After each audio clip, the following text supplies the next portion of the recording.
Welcome, ladies and gentlemen. We are here today with the amazing Gene Decode. Scott and I are in different locations, and Gene is where he usually is. He's going to be revealing, deep underground military bases, the white hat, black hat control, you name it, how they've been taken down. Are they still working? And we'll go into some of the gold, the situation with gold, etc. So, Gene, it's been far too long. Thank you so much for joining us, Gene Decode on TruthStream. Yeah, great to see you again, Gene. Thank you, gentlemen. It's wonderful to be back on your platform. Been a long time. So, it's just time passes so fast nowadays. You don't realize, holy smoke, it's been a year. Yeah. Well, we can start out with that, Joe. We've been wondering why a friend of ours shared something with us that there really is a disparity in time. I know sometimes a day feels like 6 hours. I mean, it just flies by. What's really happening with time? Because things are speeding up as we head towards the event. I just call it the event, the coronal mass emission event. That's based on Cabal studies, supposed to be 2031. I don't know if that's absolute. It's obviously, I actually know the date, but then that can't be right because the Bible says none shall know the exact time for the shift. So that's going for the entire earth to jump into, actually not jump. Well, jump, I guess, is one way to put it, to split the two at that time. By that time, or when that time occurs, all of the timelines will condense into two.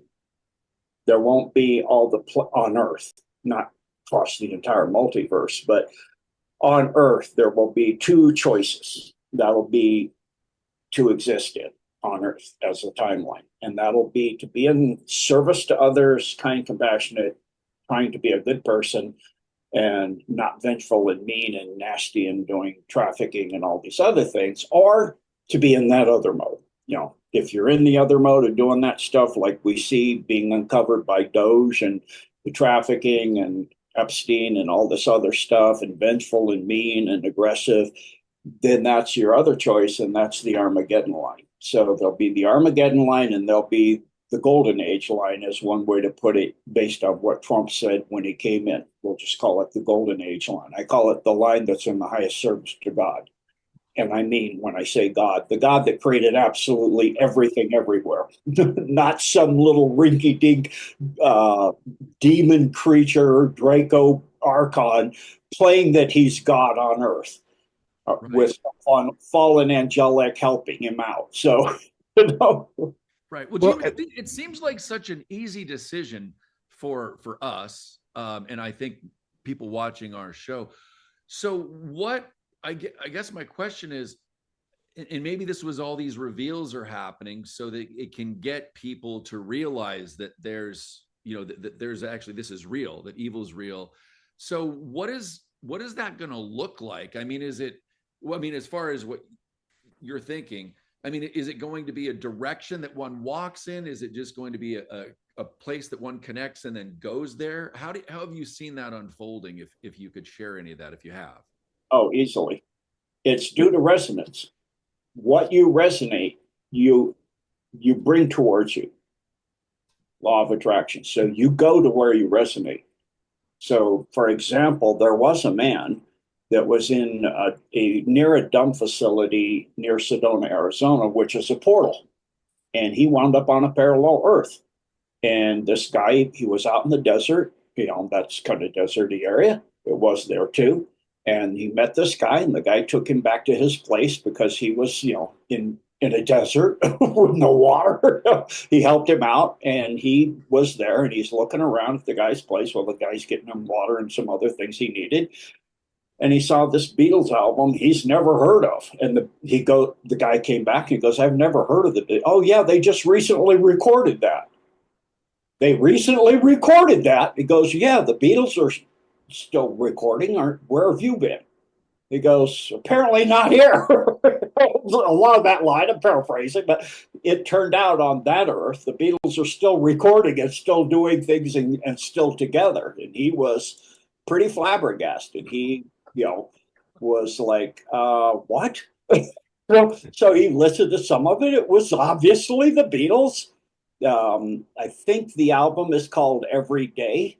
And he actually pilfered the album when the guy dropped him back. He had stolen the guy's for the parallel universe, and you can actually see it on YouTube. There's a presentation of it.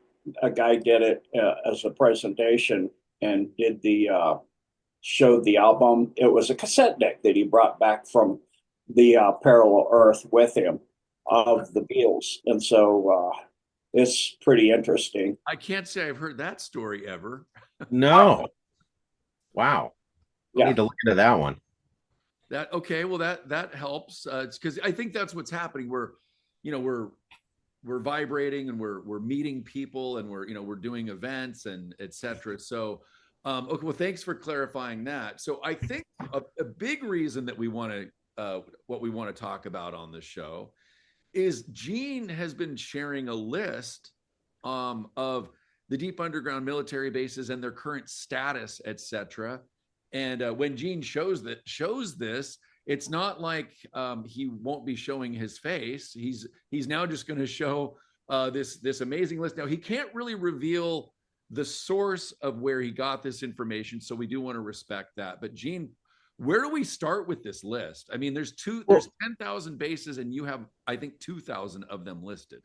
And before we jump into the list, there was just one question that I had. I don't want to get too far away from the topic. So, when we have this bifurcation of sorts, what might that experience look like? You know, I mean, we've got the Christians have their rapture, and that seems to play in some way.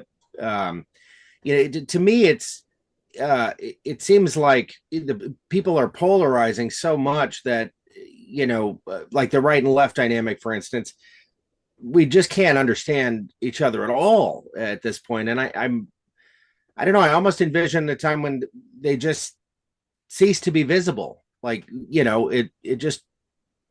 Yeah, that's how it works. It'll be an event in which it won't be apparent that it happened for most part. For most people, they won't witness what the Bible says, the 3 days of darkness and the fire falling from the sky, because they're already raptured or died. And for some people on one earth, they'll say all these other people died. And on the other one, they'll say the same thing, but it'll be a different crowd of people. Could be from the stuff that they did back in 2019. It could be from a lot of people have died from that they aren't really showing you in mainstream media. It's, for example, a video I saw of a guy walking down the streets of Manhattan, and he was showing the streets all cleaned up from all the illegal aliens being removed. And I'm thinking to myself, yeah, I was gone through Manhattan before they were there. He was talking about how it was before they were there, their white city streets, because they were crowded. They didn't have illegals selling contraband and needles and human refuse and camps and, tents and all that. But they were crowded. There were a lot of people on, going to work time and getting off work. It was crowded. And even in between, in lunch hour, it was crowded. And then you had vendors selling hot dogs and, different things. And when he was walking down the street, now that they're gone, I'm like thinking to myself, where are all the people? I know you shipped out, close to 11 million, and I think we're supposed to have 12.4 total illegals that were in this country. I know that's a lot of people. But at the same time, remembering back what it looked like 20 years ago, there were more people on the street than that. Those city sidewalks are wide because they had to accommodate a lot of people. And there's not that many people. And I was thinking that here too. If I take the population growth that we've supposedly had, and I go out in rush hour, and I remember before the illegals here, you get out in rush hour, 4 or 5 o'clock in the afternoon on the freeway, you don't move but about a few feet at a time for about 30 minutes to an hour, depending on the day of the week.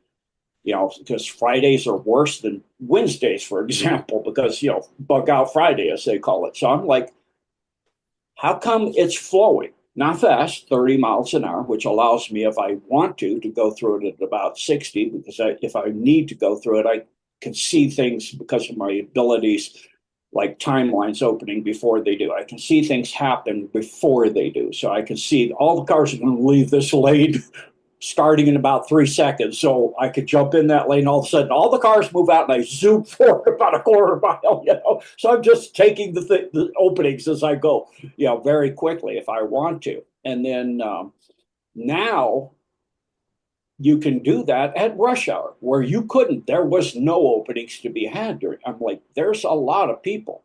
And I go through housing projects that are standing, new housing projects, which used to be when they were finishing a housing project, you already had people moving in. Before the grass and the landscaping was done, people were already living there. Now the housing project's completely done. All of the landscaping is done and it's empty. The whole project is utterly empty. There's a place where I go out to hike with my dog, and there's a new housing project that's about 2 years old now. And there's like every 10th house has somebody in it. And it's pretty much empty. And you can see the office is not, they have hours and days of the week they're open. They were open almost 24 hours a day before because they were, it's new. People are buying constantly. They staffed it all the time. Now they say open, Tuesday, Wednesday, and Thursday. So they can do 4-day weekends. I'm like, you're not selling, are you? Because there's way less people. So there are 7 to 8 billion people on Earth. Not anymore. Not anymore. And I talked to a person that used to be in my team. They left because of the demand. Their family had been done a mortuary service for 8 generations, I think it is. And that she said that they were ordering child coffins in bulk, which they have never done. Never. And I mean massive amounts. And when they do the embalming, they were getting things out that they've never seen. And they know what they've seen for a couple hundred years. And, blood and those things. That's not what they're seeing. They're seeing, like you've seen on YouTube, these long tubes of like kind of white, spongy looking material or thick, clots, right? Like thick clots. Yeah, exactly. So what we're seeing as a way to move to the other Earth, because you are no longer in resonance with, like you said, you can't even understand them. They don't even make any sense. Things that are incredibly obvious to you. They don't see, it was like there's a YouTube of a teacher and he asked questions like, he asked this guy, what's a woman? And the guy goes, well, that's a social construct. And she's like, what? It's like, no woman can give birth to a baby. Well, that's not really true. Oh. It's these kind of things that people are no longer resonating to the point where they can't understand each other. It's like Babel, but in this case, they're moving, and in that case, they move to parallel Earths. So they no longer resonate to the point to where if you get a change in the overall structure of the galaxy you're in resonance, they can't exist in one side of it. In the side we're in the process of heading into, there's a barrier between one side of the Milky Way and the other side. One side is positive, like in any electrical system, it's a 180-degree phase shift. The other side is negative. We're in the negative side. We're transgressing. We're moving, not transgressing. We're in the process of transforming into the positive side, going through, and those that resonate with positive, service to others, service to God, service to creation, respect, consideration, those kind of things can exist there. Those that don't can't exist there. So what the Kabbalah has been trying to do, which is alternative 4, is for quite a few decades, they have been trying to change the frequency of the Earth to a negative, the entire planet, encompass it in a negative field so it's protected. Wow. And they failed, obviously, at that. They failed. I mean, like back in the 90s, when Dr. Coleman visited Hawaii, I was stationed in Hawaii, went to the meeting, and he was on news, and being interviewed and all of these things. At the same time, right after that presentation of him being interviewed, they had a announcement that the space shuttle was out doing things, and they were showing what one thing it was doing was dragging a copper 16-mile long thin antenna wire behind it with certain frequencies in it. I go, I know exactly what you're doing. You're trying to change the frequency of the Van Allen belts and the upper atmosphere and the edge of space. And they had done that also simultaneously detonating nuclear weapons way up there over Antarctica and the Arctic and the outback and certain areas where people wouldn't notice, to ionize the Earth's atmosphere into a negative field simultaneously to try to vibrate the planet all at once. Not completely understanding at that time in the 40s and 50s when they did this, in the 60s, they did it several times. That's not what nuclear weapons do. So what they wound up doing is eating through the ozone layer, because that's what nuclear weapons do. They chew through things. The radiation eats and changes the vibrations of things, yes, but not like that. And so that's what begot the ozone holes. It wasn't industrialization. Otherwise, if it was industrialization, it would be over your major industrial centers, not over the Antarctica. That's not a major industrial center. No. Right. Wow. Wow. That's a lot to wrap your head around. Yeah, it is. So in answer to your question, the short answer is it's been in progress. And when the CME happens, those that remain, it'll be all at once. They'll all start moving at once in different directions. And for those that need to have a dramatic event, they will. Because you always get what you absolutely believe in.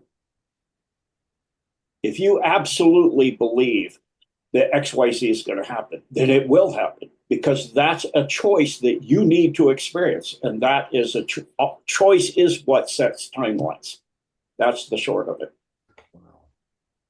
Yeah. Well, what I was given was just this vision of it being just kind of as a matter of fact sort of a thing. You wake up and things are different, but somehow everybody kind of coalesces with that new reality, and even memories are affected to serve that. But yeah, but it's just interesting to see the beginning of that.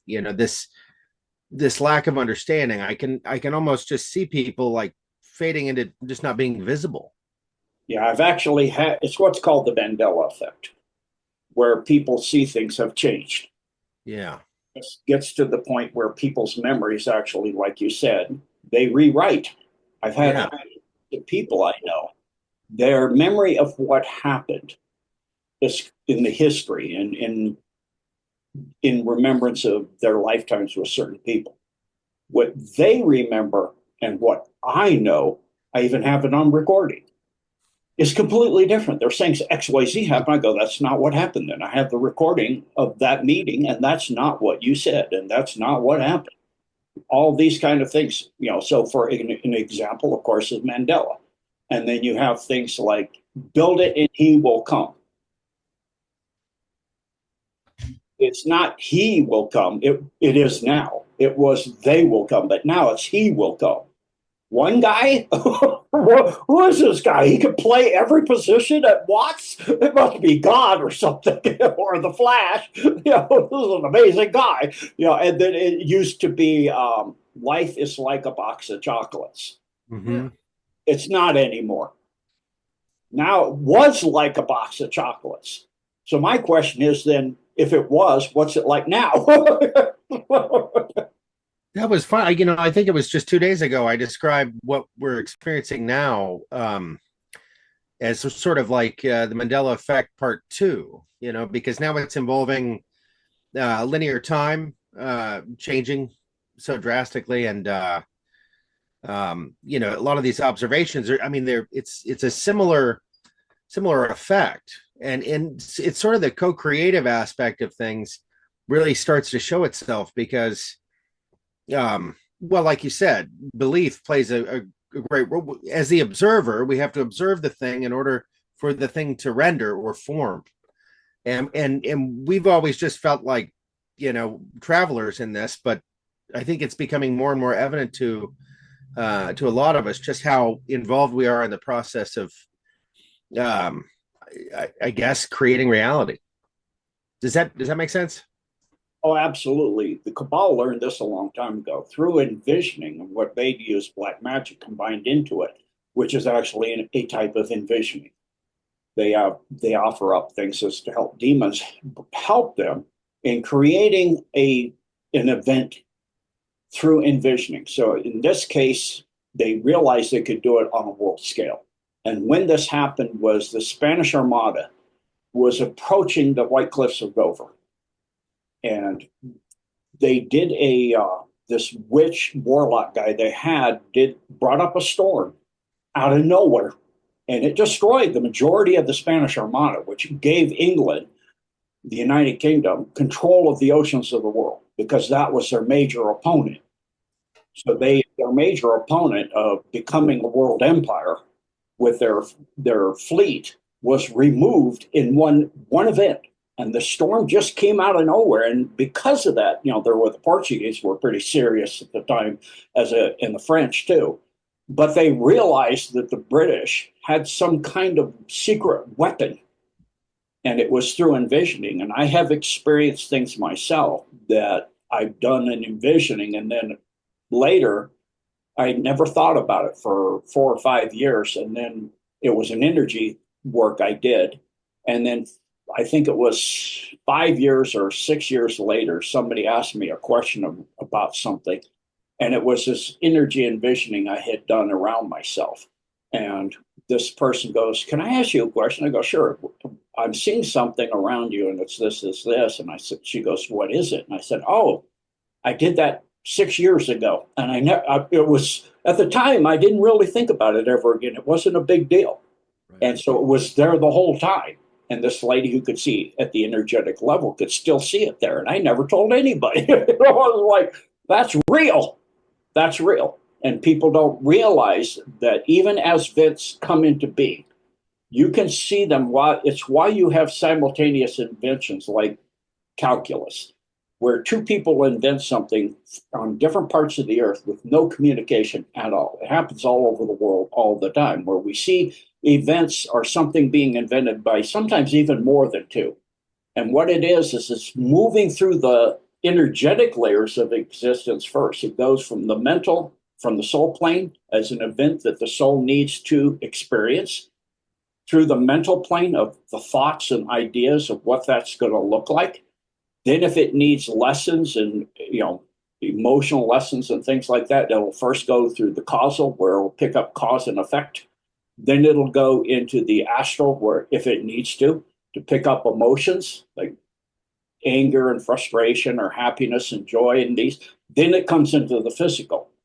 Sometimes it'll go straight from the mental, if it's just a mental, like calculus. It doesn't need an emotional content to it. So it goes straight from the mental plane to the physical plane. But everything that comes into being goes through these layers in some progression, and it jumps in there. And I've been aware of this as I've had dreams that then later came completely true. And I've had this all my life. It's what they call it. Kerry Cassidy calls it being a precog. You see something that long before it happens. I mean, we're talking decades, or even it's prophecy. It's prophecy. Centuries, hundreds of centuries. There was 800 years ago, a Chinese historian that did a prophecy about a disease that would sweep the entire world in the century we're in. Well, we had that now, didn't we? And that was prophesied 800 something years ago in China. Wow. Gene, on that, with the whole Simpsons, cartoons, what do you think's really going on there? Is that is that them harnessing and then creating events, or is it something else? What that is extremely likely, because they're too accurate too often. But not 100% accurate. people think it's 100% accurate because you don't remember. There's so many that are on, you don't remember the ones that are off. Sure. And recent events when Trump got in are showing that. There are certain things that aren't matching anymore. Okay. Because what this is the cabal using Project Looking Glass and the Yellow Cube. So they're able to look forward with a remote viewer in the seat of the device. They call it the mercy seat. It's like in the Ark of the Covenant, there was a mercy seat where you would sit and be in direct contact with God. So you would sit near the device. And so in this case, the same thing. You sit near the device, and if you can have a singular focus of a thought form, for example, Hillary wins the election in 2016. That's it. What does the world experience? And so they can then see Trump wins the election in 2016. Then they can then see. And so they see the events leading up to that, what allows for that to happen, and what does happen afterwards. So that then they can start to move forward with projects to do the things that are necessary that they want to bring that into actuality. Got it. So that really, the way you explained it, it sounds an awful lot like how a quantum computer works. It's exactly how a quantum computer works. Quantum computer, what it's doing is going down to the below the Planck distance to the quantum level, which is the substrate just before the next universe below us, which is infinite. Below, inside each atom, down to the Planck distance, down to the quantum, which is a layer of consciousness itself. The particles are literally conscious particles. In other words, God. But it's going across all the potentials of the entire multiverse, all the universes. So what the quantum is doing is, if you flip a coin, for example, 50% it comes up heads, 50%. Well, that means in another universe, the other 50% occur. When it comes up heads here, it comes up tails there in some universe. So the quantum computers can do quantum positioning. So they're saying all the possible outcomes, it's like gaming, all of the possible outcomes of a choice, of flipping a coin or doing a certain event. It's what you see with the Adjustment Bureau. The beings in the Adjustment Bureau, in the movie The Adjustment Bureau, are seeing what needs to be done to change the outcome of in the future of certain things that they're steering the future. So it can be something small that changes the outcome. It doesn't have to be something huge. It's like the butterfly effect. Right. If you just spill somebody's coffee in their lap on their way out, they have to go back and change clothes. So they're a few minutes later to work. And another good series to show that is The Fringe, where the guy saves the guy's life in a lake. And that winds up that the guy that son got saved, another man loses his son. Because in the process of his son being there, he can now spend time with his son when his son was dead. And he spends time. And so that means people are in different places at different times. And so the other man's son winds up getting hit by a car that wouldn't have been there at that time. So it's the butterfly effect. They know how to position things in this way. And so what they're doing is using Project Looking Glass to see what is currently the predominant future. Well, because their desires, if you remote view the future with a desire, not just a question, like, okay, Hillary gets in. Okay, now Trump gets in. Now Harris gets in. Now, different possibilities. You actually have an emotional content. You will influence the device because it'll take in that energy structure and say, with those energies matching your desire, this is the outcome. It's not just a blatant, what's all the possibilities? You've limited the possibilities because you may have a certain desired outcome. Then you will see the desired outcome. All right, so I think that necessitates a question I got to ask. So I was going to say, I think the machine broke, though, when they tried to get Kamala in. I just had to say it. But what were you going to say? I think, well, because I don't want you to forget. Yeah, so it's been it's been my understanding that effectively our physiology comprises a quantum computer, that we are a room temperature, body temperature quantum computer, and many of the designs to try and replicate this quantum computing have they've arrived there by mimicking physiology, and the D wave is probably the best example for that. Does that ring true? Precisely. Okay, so we're all imbued in our very nature, our design, with the same ability that these fantastical technological machines are attempting to achieve. That's exactly where they're heading with AI, is these new AIs that are coming out. They have human algorithms, what they call human algorithms, but which actually is human synapse imprinting, to develop the ability that a human, to be a precog, to prophesy something 800 years in the future. And it's correct. It is real. And yet the person really isn't a world leader. It's just some guy in China. It's not like he was the head of China or something like that, the ruler of China at the time. He wasn't well known. So he's not having a huge effect on the timeline. He's just viewing the timeline as the predominant one of what are all the main choices leading up to. And so the same thing goes here. All human beings have this ability, and it's why the cabal has realized this. And through Tavistock Institute, long-range preconditioning, they put out movies and different things. A big one, for example, would be movies that aliens are aggressive and mean, and they're going to kill you and take over the earth. That's the big one. There's very rarely, except for maybe E.T., are non-terrestrial beings nice. They're always wanting to, using their technologies like future war and all these things, to destroy the earth and take it over or wipe it out. It's always the case. Mars attacks. I mean, it's always this stuff. Why is it always that way? Because that's what they want. They want that in the common substrate of the human consciousness, of the sub and conscious and the unconscious, because that is what creates the timeline. And so they're doing a negative envisioning. They're creating a resonant field within the overall populace of the entire planet. And that's setting the future so that when they do bring out these beings in reversed craft, people will completely believe it. And then they'll have some actual ones involved in that are wanting that anyway, that are nasty ones. And so they'll actually have some truth in it, but the majority of it won't be real. It'll be holographic. But people will completely make it real, like they did in the broadcast of War of the Worlds. People were actually seeing stuff that wasn't there. And that's their experience of reality at that time. And then that will make that so that actually becomes a fact.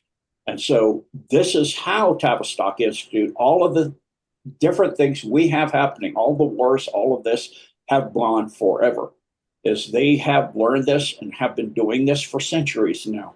A really good example is there was a person that was told in World War II that if he could get 200 people to meditate on peace, that World War II would come to an end in a day. Just couldn't do it.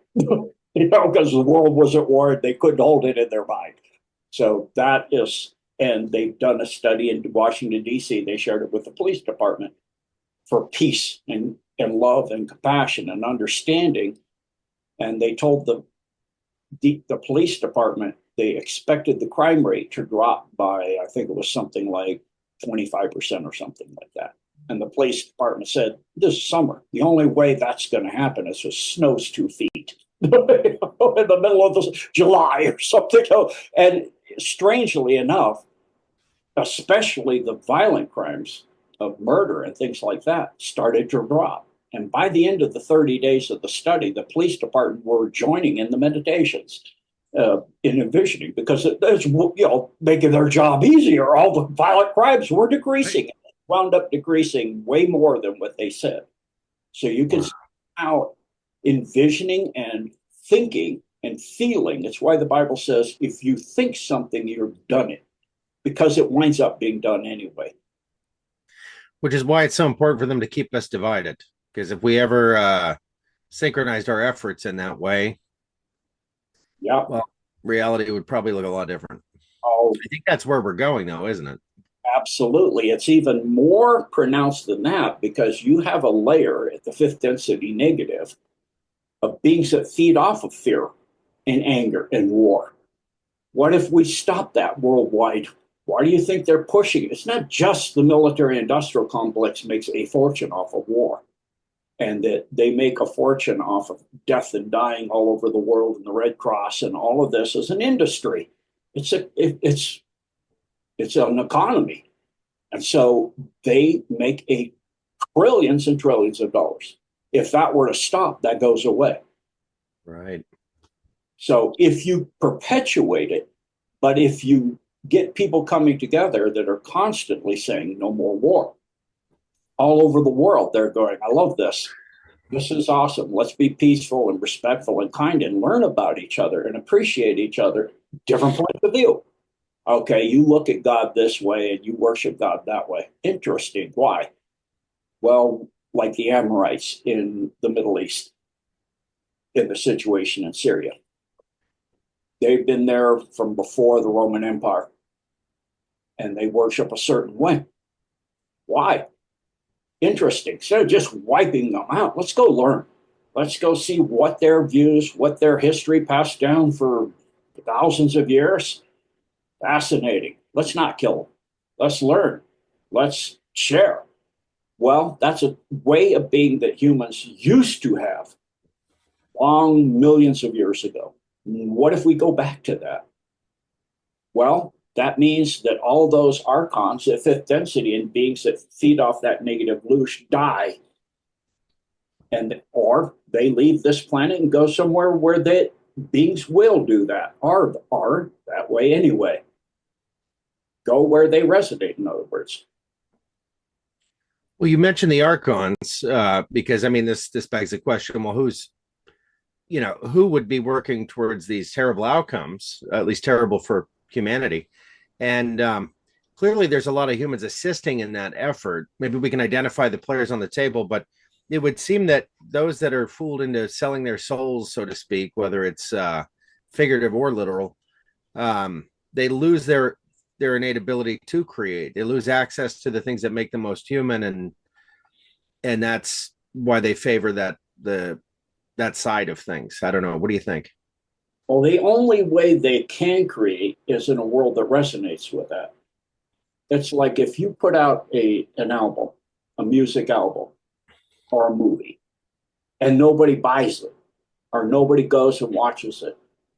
Pretty soon, nobody's going to do that because it's not profitable and it's a waste of their time. So these people that have sold their souls for an entertainment industry where they can do horrific music that's satanic and disgusting and destructive to human life and other life and all kinds of mean and judgmental and aggressive and anti-human or even like death and dying and killing and racist and all these other things. A lot of the rap music is extremely racist. Well, if people just didn't buy that, then nobody's going to make money on it. And if nobody makes money on it, then they'll go to where they can make money. If they're musicians, they will wind up having to make or just quit being a musician and do something else. And so actually, that's the timeline shift too. Yeah, I was going to say that recent film, and Scott brought this up. It was nominated for a bunch of different awards, and it was a woman, it was a man who was a transgender woman or whatever you want to call that. And, they ended up pulling it out of the Oscar race, and his career is now ruined. So we're probably going to see a lot less films now focused on that because there's now no audience. I mean, it's like there's not really an audience for that anymore. People showed that they're not interested in that, and then the stories were coming out about whatever that person did. But I see what you're saying. By the collapse of that happening, it's really now people are starting to look, I think, at more moral Christian valued films, traditional, patriotic. I think that's what we're going to see from this. Yes, you see it with the Oscars, which have been buoyed up by the mainstream media. They really have not had the viewership. I used to watch them too, and hundreds of millions of people all over the world, Oscar night, would watch the Oscars. And I watched a news piece from a group in, I think, India or somewhere. But they were saying that the viewership of the Oscars, and the guy asking the guy in the United States, did he watch them? He goes, a little bit, but I never saw any of the movies that they were giving Best Picture award. Like you said, a transgender guy, opera that, the different ways to become trans. So, and I didn't know that. She, I didn't know that. I didn't know. It was like a musical, kind of opera musical kind of thing. And Best Picture of the Year. I don't know any of the movies, so I quit watching, and it's just a lot of what they call virtue signaling.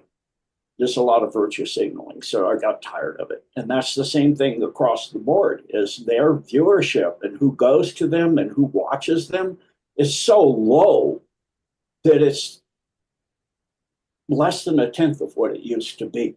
You see the same thing with mainstream media, MSNBC, CNN. They can't sell it because the viewership is less than Tucker Carlson, or a lot of truthers that are out there on the internet are getting in the millions. So they don't have the people viewing them because people know that's a lie. That's not real, and I'm not interested in that stuff. Right.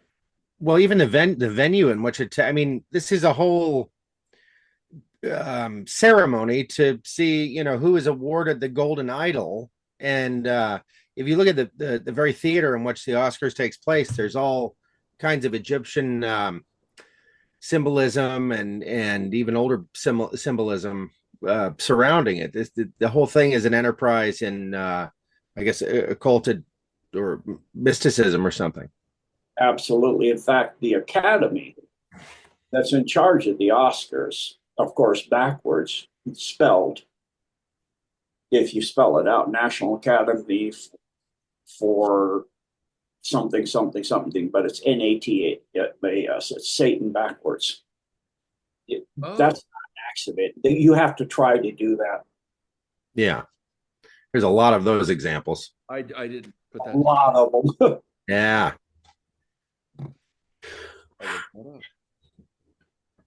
That's very. It's so interesting. It's a golden idol. I mean, and that golden idol is very similar to an Egyptian golden idol that. This is an ancient tradition, I suppose, that's just been modified slightly for, I guess, harvesting our energy. Yeah, we actually see that taking place where a popular, at least in his day, person that got an Oscar went to Ukraine and gave his Oscar to Zelensky. Why not? He's the highest paid actor of all time. He's made hundreds of billions of dollars. He's got $1 million mansions and yachts all over the world. He's made a fortune as an actor because he's certainly not really a politician. He's an actor. I'll tell you, if you asked me to draw a picture of what cocaine looks like portrayed by an actor, it would be Sean Penn. He looks like cocaine, for crying out loud. Well, this last conference in Germany with Zelensky, if you want to see what a crashing coke addict, the guy that's near his end, I don't think he can be president of Ukraine. He doesn't look like he has a long lease left on life. He's getting near the end of a serious addiction where the hits are getting so frequent and so large that it kills you. And he was crashing, it looked like, in the White House too.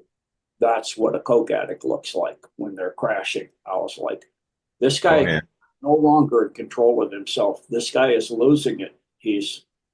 And in they call it State of the Union. It was just the congressional meeting that Trump spoke at. You look at Pelosi, that's what the end of an alcoholic looks like. She looked like some guys that you see on the street. Can you give me a 10 for a bottle of wine? It's like different types of alcoholics, winos and gin or whiskey, and they each have, because they're spirits, a different spirit to it. But it's really obvious what you're looking at. It's the You got to hand it to Barack Obama. He manages that cocaine addiction very well. That's impressive.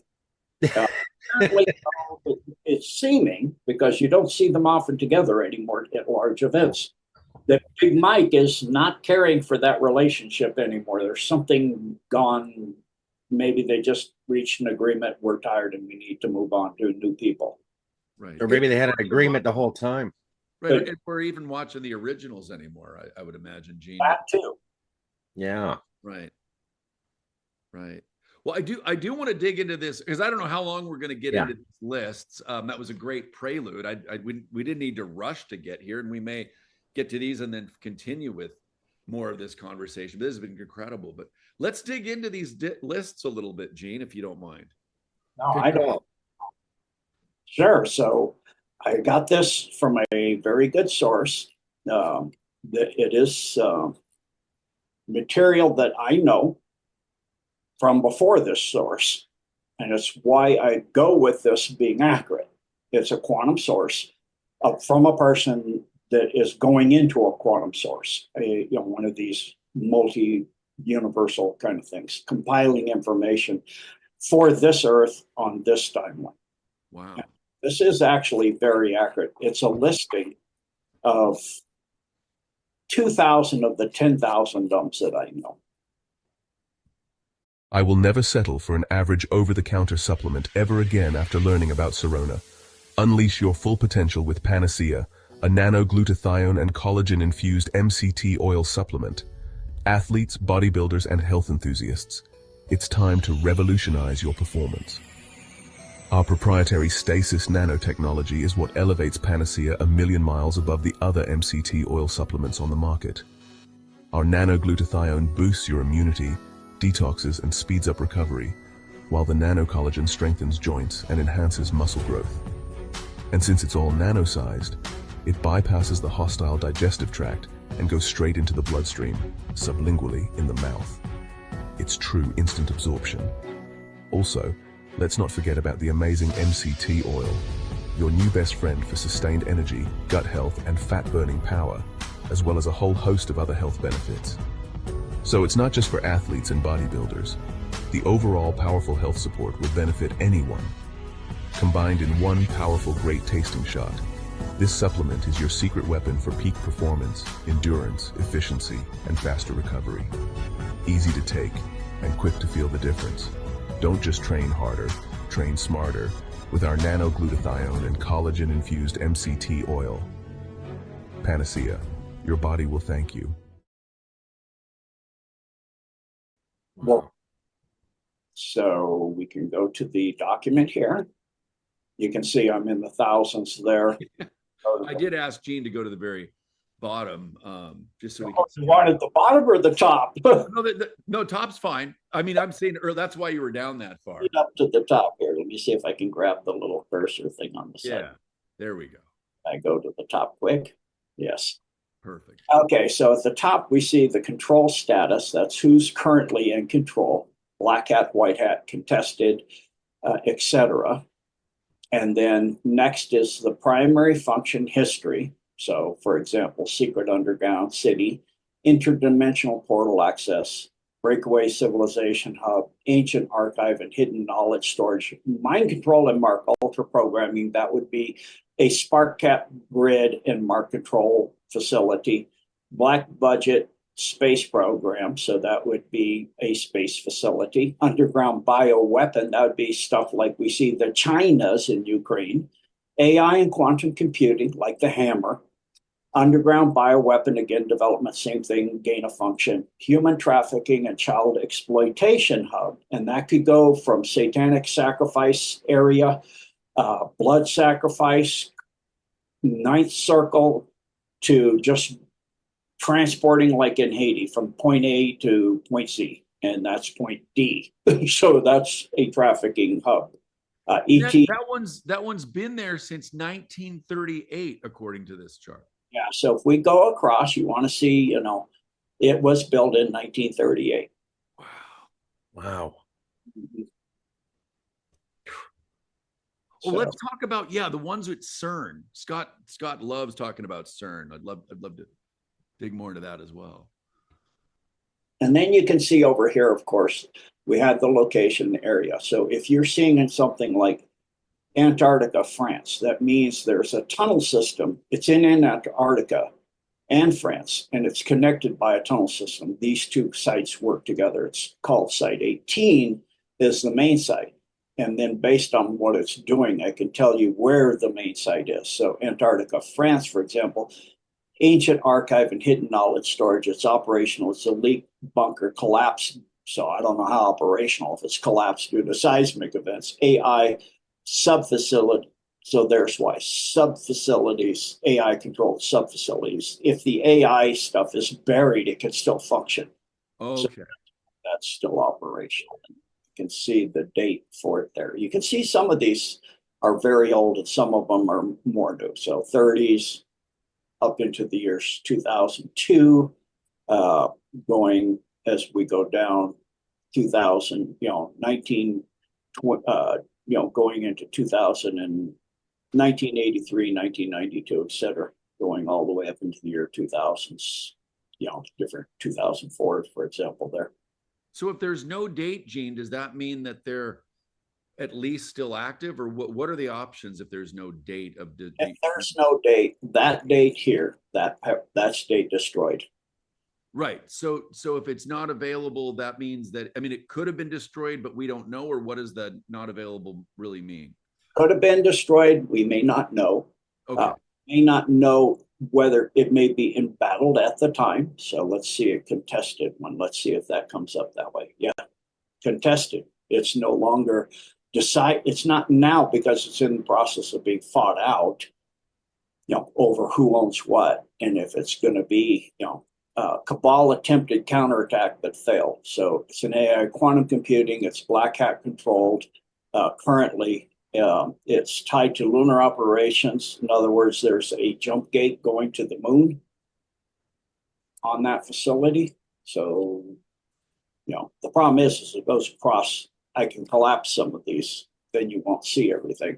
But it goes across, so you have to kind of remember what line you're on. And then right, of course. I haven't figured out how to highlight an entire line at this time yet, other than do this. And there we go. Okay. Okay, cool. We learn as we go. And this is reflective of our current reality? Yes, this is our current reality on this timeline. Wow, it's looking hard to say, but kind of 50-50. Yeah, it's kind of 50-50. That's why people said it was higher, but then the Anchar that were helping took a lot of them for themselves. So then that would go back to being contested. So it would be current status contested instead of white hat controlled. So when they're saying drain the swamp, Gene, the swamp it's so deep and vast, and most people they were thinking, the swamp of DC, and they weren't thinking of deep underground military bases. Now, granted, I'm sure the military was, but the general public wasn't even aware of these, I would think. Yes. So for an example, there's reasons sometimes deep sea underwater off the coast of Australia up to Canada, CERN style items, Draco base previously, but now white hat. And so that would be in white hat control, but it's not, the date is, it's being repurposed, obviously. It's in progress because we don't have a date. So, and that was built in 1954.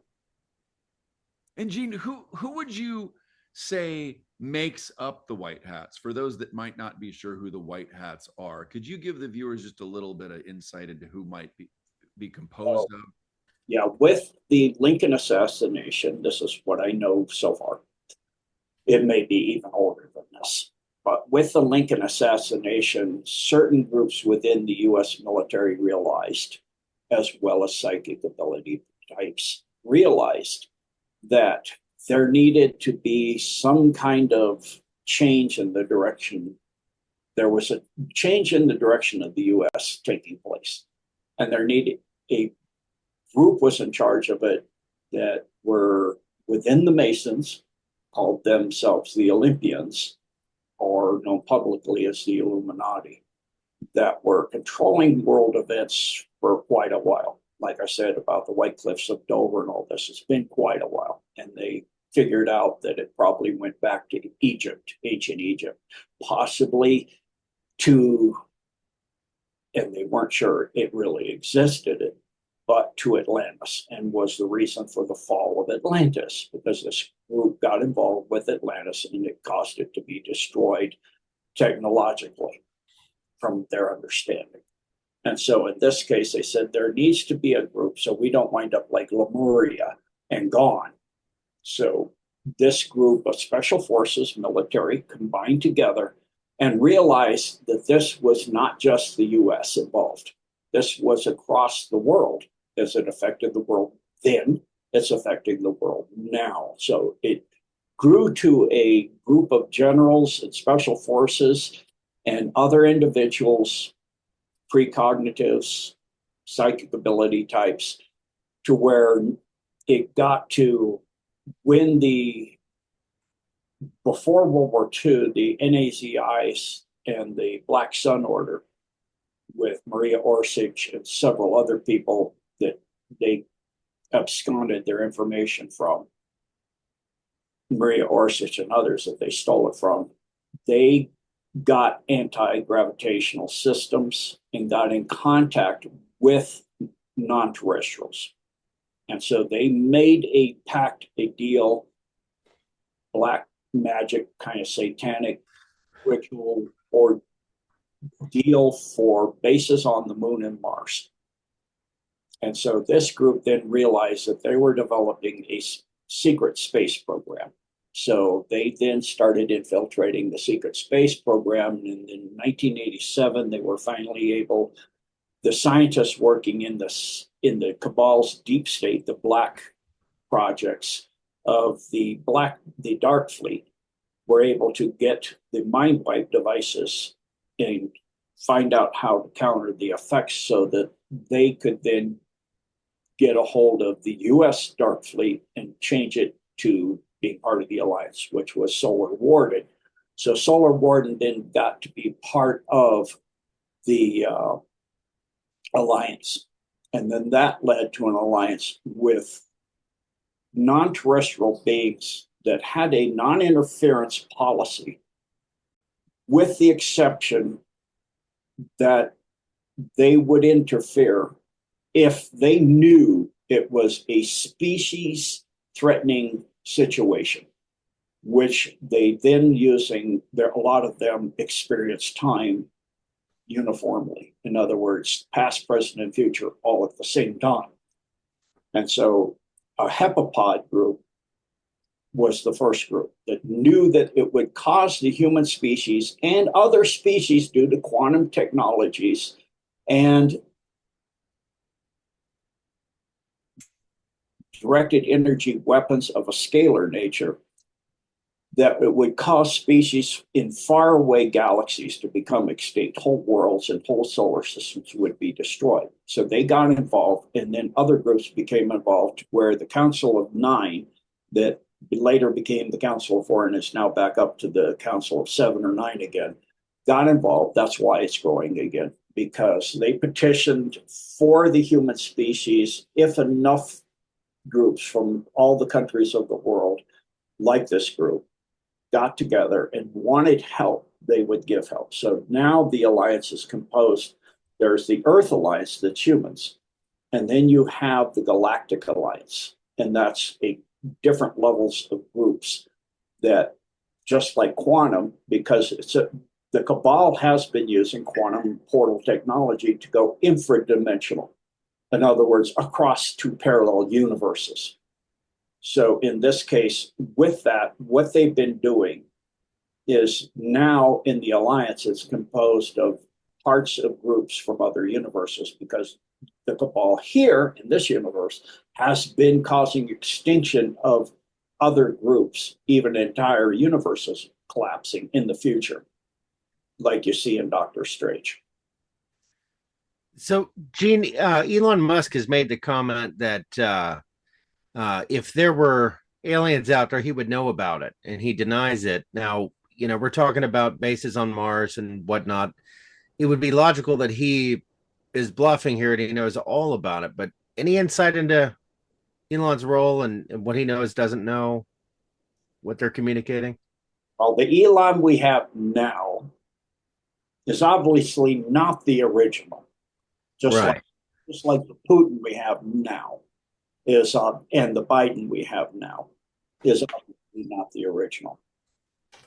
And so, and the Trump we see out running around is not the original. That one's in China for safety purposes. So, in this situation, the current Elon Musk, from my understanding, I agree with Kerry Cassidy on this, that he cyborged himself so he could be immortal, I guess. I guess that's why. Who would? I don't understand this, but okay. You want immortality. You are immortal, but you want it. You want physical immortality. I'm not so enthralled with it, but okay. I understand. I love being physical when I am, but the other levels of existence are far nicer and more beautiful and more harmonious. But okay. So in this case, of course, because he did that and he already has all this technology and awareness, the planting the American flag on Mars, okay, you could do that for the common public, but we're already there. We were there in 1903 with Tesla's technology. So, okay, you can go ahead. Go ahead and show it for the main masses. That's entertaining. Yeah. We interviewed a fellow that was part of Project Pegasus. And he talked about jump gates that would transport you immediately to Mars. Yes. Yes, absolutely. And there's jump gates that transport you all over the earth at most Hilton hotels, big ones, the big ones near the airports. But as you can see in this list, there are ones that obviously have jump gates in them where they're connected to the moon and Mars or other planets outside our system. So lunar operations tied to this facility. So we go across here, Asia, South Africa. So that's this one here. And it's operational. It's a deep sea underbase, Africa, South America. And if we go all the way across, it's in the process. It's operational. So they didn't destroy it. It's still operational, originally built in 1959, and it goes to the moon. Okay, wait. It goes deep underground, underwater base, but it goes to the moon. Yes, with a portal, a jump gate. Do you want to describe how that technology works? Oh, very easy. Dulles has one. You get in a little, like a golf cart kind of thing. Rail, like a little amusement park rail system. And you go through a portal without knowing it. And you could maybe never even know that you're on the moon or Mars because you look out the window, it's hologram, and you're seeing what looks like you're in Australia. But you were in, let's say, where Dulce is, up in the US. So you go, oh, okay, I went through a jump gate. But you're actually, if you were to really actually go outside the facility, you're on the moon or Mars, in this case, the moon. Gene, would you be okay at some point as we get further along in the awakening process if we could take a couple of our viewers and you and go on one of these trips? Yeah, that would be a big one. So here's one that's hidden time capsule. Wow. Hidden energy weapons, Draco bases. I mean, you've got all kinds. A Lyran oversight. So there's on your question of who's involved in this. Then this would be one here. That is White Hat Control. So you can see part of the Alliance's Lyran. Wow. I just want to let the viewers know real quick. So part of my awakening was stumbling across a couple of these videos. I think it was probably 5 years ago now. and it was the Underground War, parts 1 and 2. It might have been 3. There might have been a couple different ways that these were presented. Anyway, the very bottom was Gene's email, and I was just like, what? So I reached out to him, and it's led to him going on some other shows, and now he's been on our show. So it's so cool to have him be explaining this stuff when he was a massive part of my awakening to even understanding that this stuff was going on, because I could tell he wasn't really, he was hiding his face, but people really had questions. He was there for them. And so I just appreciate how humble he's been, and I was so approachable to have these conversations, because I was asking him some questions, and now here we are. It's so great to have you on the show, Gene. We really appreciate it. Definitely. Gene, a lot of my Law of One adherent friends are convinced that the negative forces have all been eliminated, the archons and whatnot, and that what we're going through now is an exercise to facilitate an understanding. But as far as a threat for many of these groups, that they've been effectively neutralized. Now, this material we're looking at now kind of contradicts that. What do you have to say about that?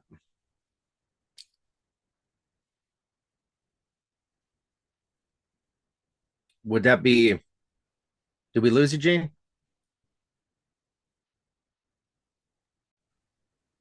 I think we lost your audio. Sorry, when I switched my screen, it muted me. Oh, yeah. Gotcha. Okay. Okay, so the next level of this information, known jump gates. And so because you have things that are non-terrestrial tied to them, in this case, multi-dimensional, interdimensional off-world at CERN, it doesn't just go to the moon and Mars. It was Orion controlled. Well, that meant it went to Orion. So you have to neutralize this end, moon, Mars, our solar system, but the part that goes to Orion, I doubt they neutralize the Draco in their home worlds. I doubt that's so. They shut down the jump gate that goes to the elite escape negotiation stuff. They did some negotiations. I'm aware of the negotiations that took place for the Draco on Earth. But you still have a nest of Draco that are in South Africa because they own South Africa. Who owns South Africa? And by South Africa, I mean the lower 1/3 of the continent, from Libya and all of that is owned. So, we can see, here's the one I was saying, Dulce, Diego Garcia, the Indian Ocean one, Montauk, Libya. So Libya, that goes to Orion and Mars, and they still own this. Because underneath Libya and the Sahara Desert is what equivalates to the Dulce Nightmare Alley, they called it, where all the hybrids are, where the most horrific experiments on humans take place, of the chimmering of humans with other terrestrial beings, and non-terrestrial beings as well. So you have greys and you name it, all kinds of creatures like dogmen created there in this facility. It's a massive facility. It's under the entire country of Libya and the Sahara Desert. And it's still operational. Still operational. Wow. Okay. Originally an ancient civilization before the deep state discovered them. So we're talking going back to the time of Atlantis, and even before that to Hyperborea. Well, the South Africa was always part of the Anunnaki story, that's where they began the mines, and that they indeed found mines that were deeper than you could even imagine there, but ancient, like as ancient as it gets. Now you're talking going back to the time of Samaria and Sumer. So in that, what we're talking about is when you go back to that time frame, you're talking of underground tunnel systems that go from the areas of Samaria, Babylon, all the way up into China for the Silk Road. and even before that, because China is an ancient civilization as well. It goes way, way back. In fact, and Siberia even more so. Siberia and parts of Russia go back. They found a young lady in a sarcophagus, perfectly preserved, like she was alive, in a coal mine in Siberia. And the coal that she was embedded in dated back 800 million years. And she was in a pink fluid that when the miners unfortunately broke the case open, it caused her to regress to the age of the fluid to the time, and she became a desiccated, mummified being. Was no longer alive. But the material they initially took from her, the KGB came in there. This is during the Soviet Union time. They took skin samples just before it was broken open, and they found out she was human. 800 years ago. What civilization are you talking about? You're talking about and I've got documents and things. You can see videos on it actually on YouTube of a wall, a monolithic wall that makes things like the pyramids of Giza look tiny. The stones are in the neighborhood of 100,000 tons for the average, and this thing goes for miles. And they're fit like you see in Peru, where they're different sizes interlaced and not always rectangular, and the seams are so tight you can't put a razor in there, and the seams are inset so that when water drips it doesn't go through the seam, it goes across, so it's a 45-degree angle going in so you don't erode the seam. And this wall is ancient, and you have pine trees that are 250 years old in this area that are at the bottom of this, and they're not even a fourth of the way up this wall. And this is Siberia? Siberia. It's the largest monolithic site on Earth. Wow. And what civilization built that? Is it this lady civilization that's 800 million years ago? If we go to Lemuria, it's known that Lemuria first came into being in the area that is near Malaysia up into the South China Sea, going in that whole area, and where the Marianas Trench is now. It wasn't a trench then. It was the first solidified part of the Earth. We're talking before the Earth was in its current orbit, when it was in a moon of Tiamat called Kingu. And it was the first solidified area 4 billion years ago. 4.7 billion years ago, Lemuria was a civilization on the first part of the first crust of Earth. Wow. So we have civilizations going back in this. I love David Attenborough, and I'm watching the life histories of David Attenborough, and it's wonderful. But when he gets into the evolutionary stuff, I'm like, well, just like, oh, give me a break. It doesn't either say that. That's what's commonly accepted. But, and he says, we used to scoff at planets, on the planet that continents would drift. And I had, when I was growing up, noticed, like everybody else notices, that the East Coast fits into Africa and Europe pretty darn well. It's obviously was together. But you don't see the connection on the other side because over half the planet is the Pacific Ocean. Goes across, it makes the coastlines that far apart. You can't see them of the east coast of Asia and the west coast of the Americas. It does fit. If you bring up the continent of Antarctica, the largest piece of it, which was part of Lemuria, as well as Australia, that was part of Lemuria as well. So that's part of the oldest crust of Earth. That's why you find some of the oldest rocks 4 billion plus years old in those areas.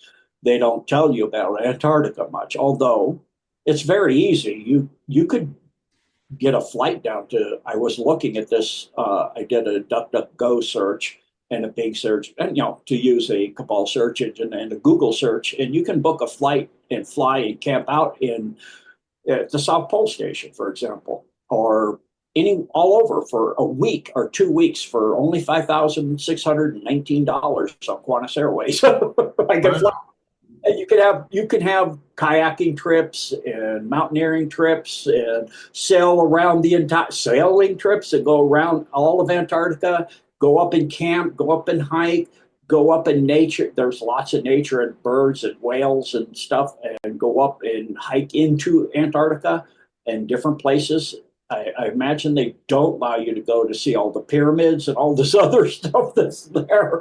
That the various expeditions, like the one with Admiral Byrd found, as well as the British and the Russians, and of course the Germans in World War II, found lots and lots of ancient technologies and ancient civilization, pyramids that are a mile high. So Antarctica is originally part of this oldest part of the Earth's crust. Wow. And so how long ago were the Pyramid Wars? I'd have to pull up my research, but I believe that initially Sahara, the Gobi, happened several millions of years ago. Like a 10, I think, 10, 17 million, somewhere in there. I have to pull up my research. I don't have that off the top of my head. I haven't looked at it for a long time. Yeah, just trying to put it all into perspective. I've had, well, I've talked to you about some strange, well, I guess we can call them memories from that period of time. So to go back, my first knowledge of the Draco and the negative alien groups coming to Earth is way before the World War II group, with the asking them to make a deal for property on the moon of Mars. It goes back to the engineering of the T-Rex and the predators of the dinosaur era. They were engineered by them as predators. They did not exist naturally. So we're talking 267 million years ago, and I'm aware of their encroachment at that time. So we're going back before that would be before they were here. So 300, 400, 500 million years ago, which would go to the displacement, 500 million years ago, would go to the displacement of the Earth into its current orbit and the destruction of Tiamat. If you get the project Gold, what is it? I can't get the name of it. I haven't looked at it, but it goes into Worlds in Collision by there's 2 or 3 different scientists that talk about the fact that the asteroid belt that's between Mars and Jupiter is a broken up planet. And they traced back all of the asteroids' paths in time to 500 million years ago. Oh. And this Worlds in Collision, they figured that there was a large world of which one small planet is left in the asteroid belt. Other than that, this one large world was between Jupiter and Saturn, and Earth was, what we call Earth, was a moon of it. And that our moon was actually launched from that area as a projectile, or in other words, a space ark. Wow. I had a real quick question for Gene. Gene, since your near-death experience, have you tapped into either astral travel or your abilities much more since then, or were you privy to that, skill set prior to your near-death experience? What was that, 20-some years ago? Yeah, so Worlds in Collision is by Immanuel Velikovsky. For those that are interested, it came to mind now. So for astral travel, I used to do it, but it's dangerous. So I've changed since my death experience, learning how dangerous and detrimental it can be to you as an individual, to any person. I do soul travel now, because you don't have hidden agenda and you don't have the negative influence of seeing things presented to you that aren't necessarily real yet, or going to be real because they want them to be real. So they'll show you things, if you're wanting to remote view in the future, for example, that they want the negative group that runs the planet mostly, to some degree now, want it to be real. And so they will show you things, negative stuff that's quite disturbing. And then even the positive stuff, it's textured with people's desires. I want the pure, what is the highest level of the possibility of the future? What is the true golden age of the human species to be? At the highest level, at the soul level, what is our destiny for us human beings, the souls of humans? Where are we meant to go? What is our destiny? If we're at the highest alignment we can possibly be, beyond learning lessons, we've got all that done, and the emotional lessons and all of this other lessons and mental ideas and thoughts and emotions and all of this, when we get beyond all of that and just in pure unity with all of everything everywhere, what does that look like? And so that's the soul level. And so I started that in 1992 after my death experience, going to worlds and viewing worlds. Like my first one was Rigel 3.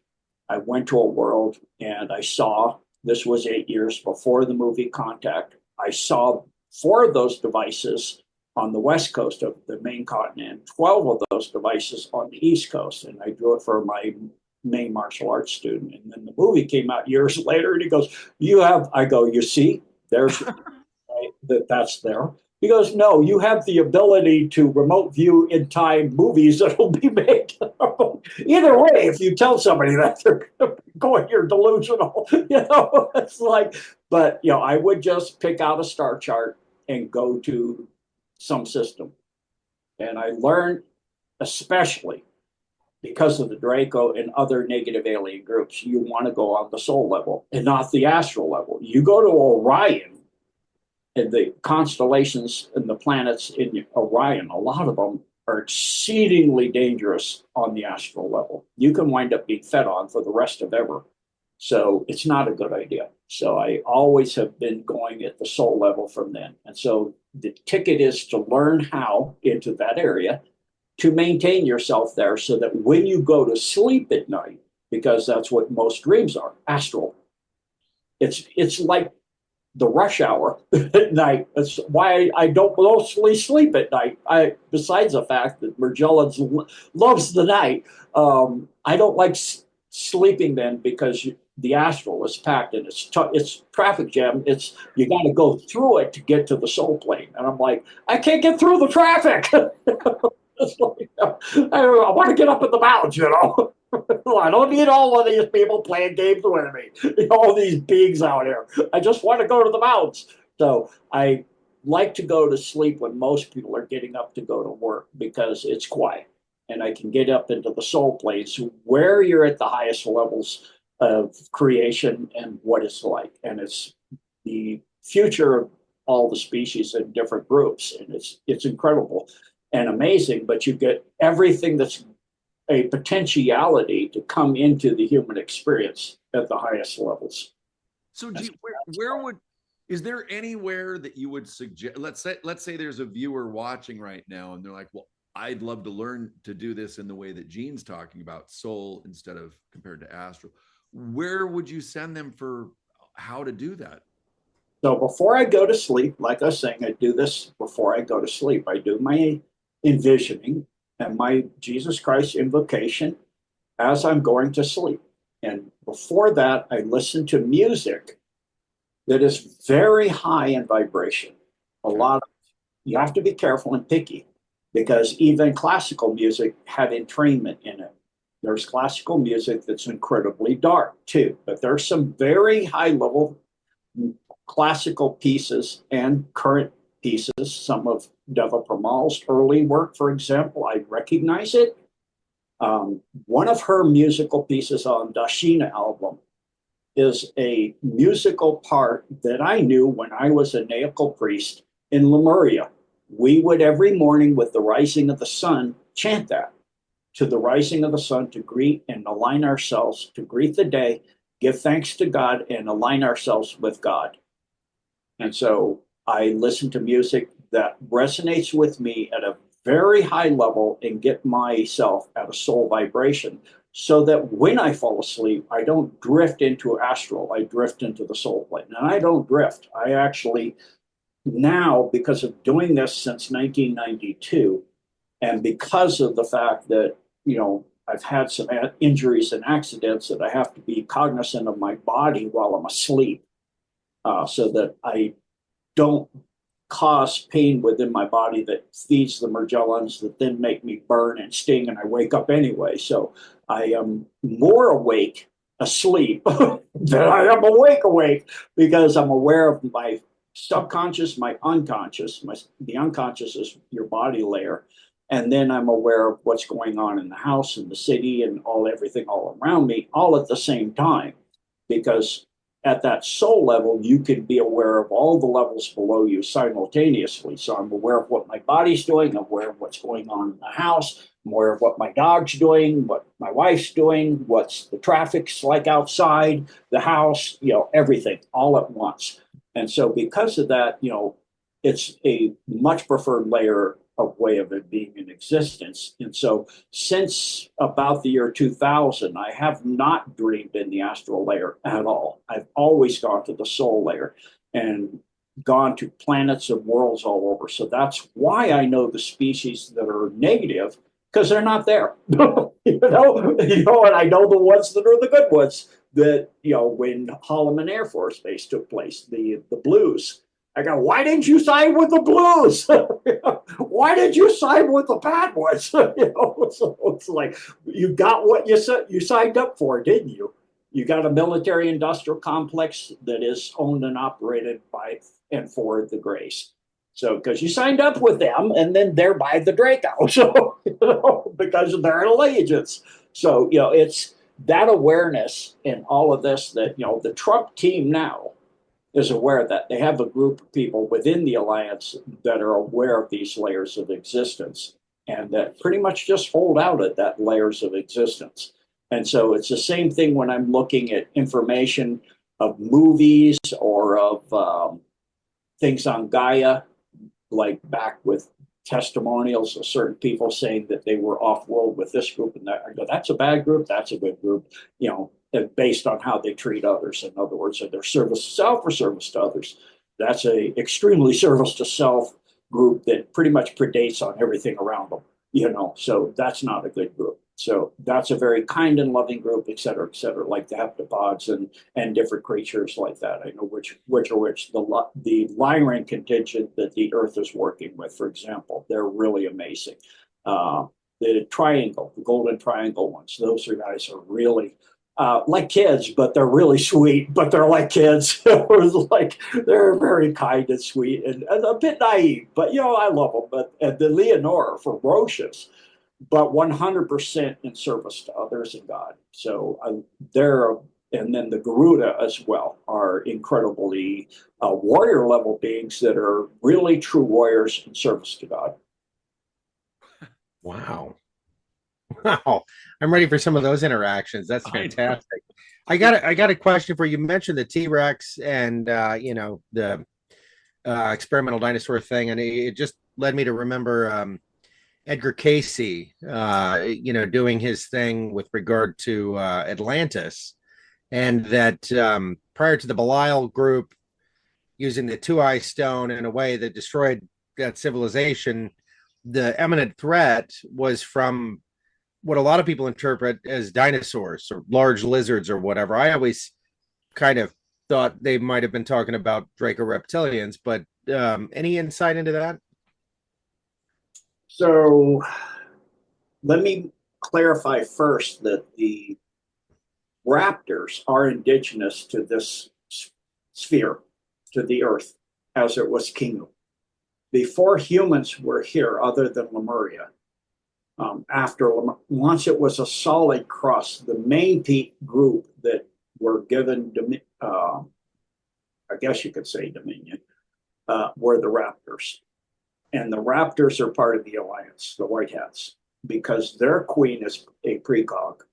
And she remote viewed the future and saw that their species would end if they stayed in alignment with the Cabal. So they switched allegiances, not like flip hats. They learned to not eat humans. It's extremely hard for them. Oh my God. You know, they love the taste of humans. They say sweet meat, but they love to help humans now, and they're extremely technologically advanced as well as, in their way, spiritually advanced. I know it sounds a contradiction, but humans tend to be very narrow-minded in regards to reptilians, especially. So, But the group that Casey was referring to, any idea who that may have been? The threat to Atlantis? that's the Draco. It was the Draco. Okay, that's Draco contingent, what they call thought the so. Orion Syndicate. And that's what brought the downfall. The alignment to them was what brought the downfall. It was in 2 stages. The first downfall, they started using the large power generating crystals and were also used to create telepathic linkings all over the planet. So leaders of different areas could be directly in contact with each other, mind to mind. They instead started using them for mind control of the masses. Sounds familiar, doesn't it? Yeah. Harp. I don't mean to harp. Pun intended, of course. And, they also used them for conquest and became a conquering empire. So the first destruction was the war between Atlantis and Lemuria. And I have that on the unscripted on my website, talking about when and how that came about, as well as on my Expanding Earth Decode I did on my Rumble and on my website. And in that, the continent of Atlantis was broken into pieces and destroyed for the most part. Part of it became the smaller piece that's Antarctica, and part of it became Greenland. And then there were 5 islands, large islands that stretched from the Bahama Bermudas down to where Trinidad and Tobago are today.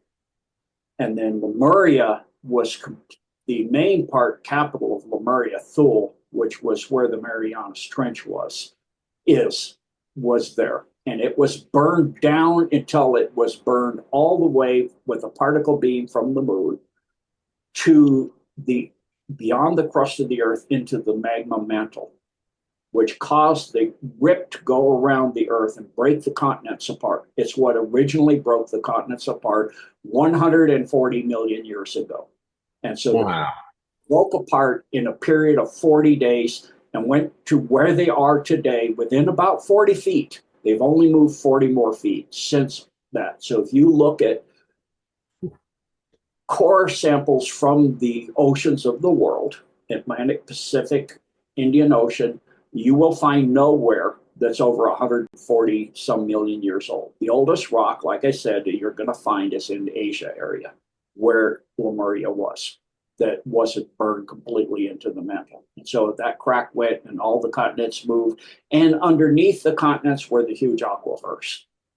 Underneath the long freshwater seas that were on top of the rock of the earth, the solid one crust. And so the crust of the earth broke apart and the earth expanded suddenly. It was at that time 52% the size of it is, but it was needing to expand because it had been accumulating material in 2 different ways for billions of years. From space, we get about 200 billion tons of debris a year. And then plants, as well as people, have the ability, and other animals, if they were to remember, through eat sunlight and create material through cold, what they call cold fusion, low energy nuclear reactions. They create elements. So if you look at a redwood tree, you see a massive pile of debris at the bottom of the tree. You don't see a crater, with tons and tons of wood being created, because it's creating a lot of its material by replicating, bringing up materials from the earth, replicating it, and putting it back into the earth. And it builds up the earth around it, and it sheds on the earth around it all its pine needles and branches and twigs. And at the same time, so the earth was increasing in size and needing to increase. So when the crack happened, it went to the size it is today, pretty close. It gets a little always here, like I said, but the major location of all, and it wasn't that in the case of India, it didn't go sliding around all the way over there. No, that's not correct. It didn't make the Himalayas. Mountain ranges are made by hydraulics of the mantle underneath and currents that are in the mantle pushing up the continents in the major areas where the continents are thinner. And that's what creates the raising of the mountain chains. It's not because one continent is crashing into another. The continents don't crash into each other at all. There are no subduction zones at all. That's a total fiction. There are areas where the continents are pulling apart and you see more material being added, like the mid-Atlantic, mid-Pacific, mid-Indian Ocean, Antarctic Ocean, all of these oceans of the world. You see more material being added daily.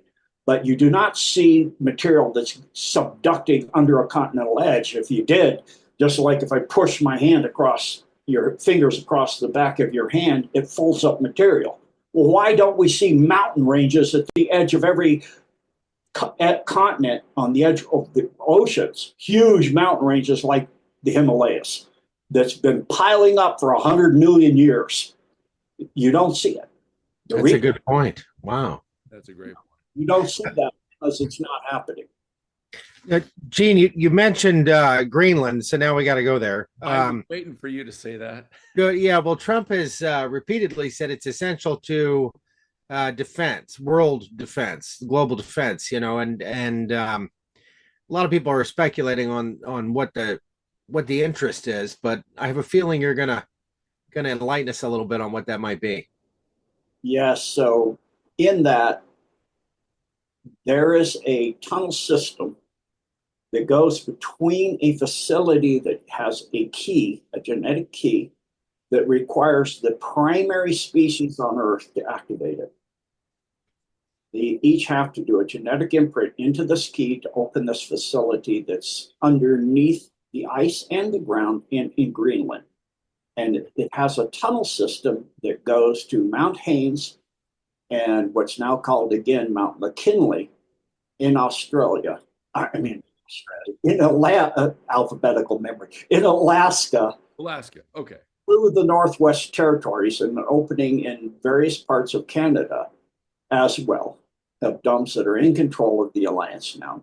And they just recently got control of the Denali and found out that there's a facility, a quantum facility, vastly old, vastly amazing, in that it can put up an iron dome, what is being called an iron dome, a protection dome over the entire continent. So when he talked about the Golden Dome, that's what he was referring to. Yes, or the entire Earth, with each country having its own. You could literally do that with this thing. So you could not have war at all. Yet if your intentions are peaceful and respectful, you could travel by plane or whatever means you want from country to country. But you could not wage war, send missiles, fighter jets through this barrier, because that's an intent for destruction of another place. And so this technology also has the ability for interdimensional, infradimensional, and intermind communications for world leaders simultaneously, like Atlantis was using the crystals originally, the way they're supposed to be used. So this is extremely ancient, but extremely powerful quantum level technologies. Oh, and he renamed or reverted to the name McKinley, which is highlighting another piece of this puzzle, and invited the idea of Canada being the 51st state. It kind of ties a little bow around your story in a pretty unique way, I think. All of these ancient sites used to be interconnected, and they still are. So this, they will find out. I'll let them know. I guess I'll tell them now. I allow? Yeah, okay. So it connects to Giza and Buchegi and the Valley of the Moon and the Inner Earth. The McKinley, Greenland, Northwest Territories in Canada, and Giza Plateau, and also a system in Iraq that they were trying to get during the Iraq conflict, as well as the Valley of the Moon that you saw in the movie Lost Horizons, that's in the Himalayas, that goes to the inner Earth, into specifically Shambhala in the inner Earth, that continent inside the 12 continents inside the Earth. One of them is Shambhala, it goes to Shambhala, as well as Bucheg in Romania. And that's why they don't want, the cabal does not want to let go of Romania. They want iron control of Romania because the complex that connects to all of this, you can remote view, for example, the past in 100% detail and accuracy. So if you read the Radu Sinamar books on this, he went back in time. A person went back in time and remote viewed Christ. And at one point, when he was coming down with 3 ladies from a temple, Christ looked at him, recognized he was there energetically in his soul traveling in time, and said, I will give you information needed for your time. This was Christ. And he also witnessed the crucifixion of Christ, too. So, I mean, it's going to destroy the history of the world that we've been fed, because it's going to verify certain things like that people don't want verified on certain groups, as well as undermine certain things that have been said within historical, pretty much all our history, and certain things even within the Bible that have been mistranslated from the Greek and the Aramaic. Wow. You got me all tingly now. That's wild. Whose DNA unlocks the device under Greenland? Human, raptor, and a few other species that I'm not allowed to name at this time. Oh, but they're all required together, or all together? So that sounds like unity. It is. So let me see if I can get the name. There's a Netflix series out where they kind of, in a sort of off kind of way, refer to this type of a genetic lock, a discovery of witches. Oh. And they have a facility that's in Italy. It's just showing that type of a lock, but it's that type of lock. And it's not necessarily those species that they're showing. In that series, they're showing vampires and demons and humans and other things. It's not necessarily those, but it, as I already mentioned, raptor. You don't see raptor in this, so it's different, but it's the same technology. Wow. I'm writing that one down. I got to check it out. What's the name on that again? A discovery. Oops, go ahead. A discovery of witches. Okay. An interesting expose or evaluation of looking at a series of species, different understanding, and that thinking, perhaps, is it possible we all came from the same place?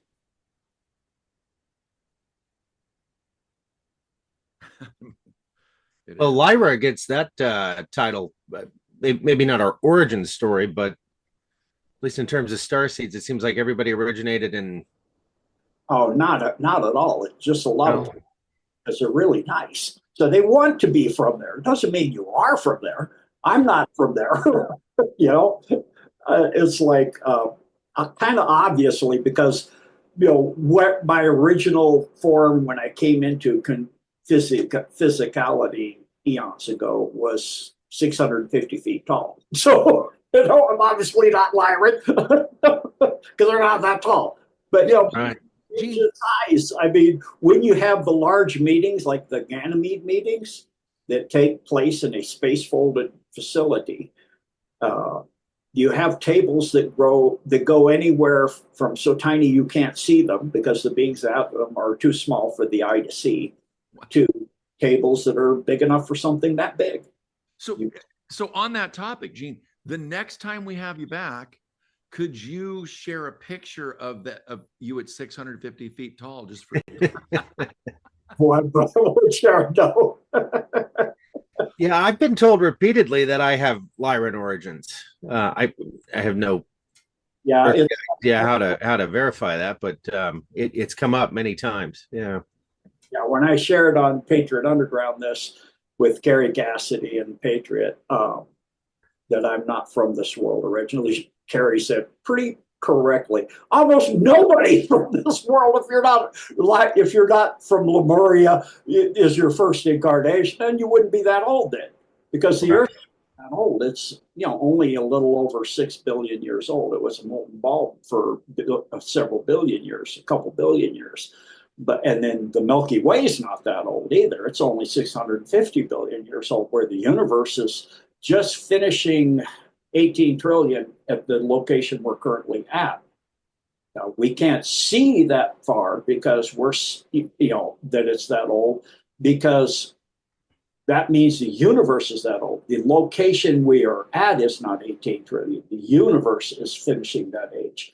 But where we are isn't that old. So we can only see this location hasn't existed that long. So we can only see as far as light has had the ability to get to a location that's been in existence. How long has it been in existence?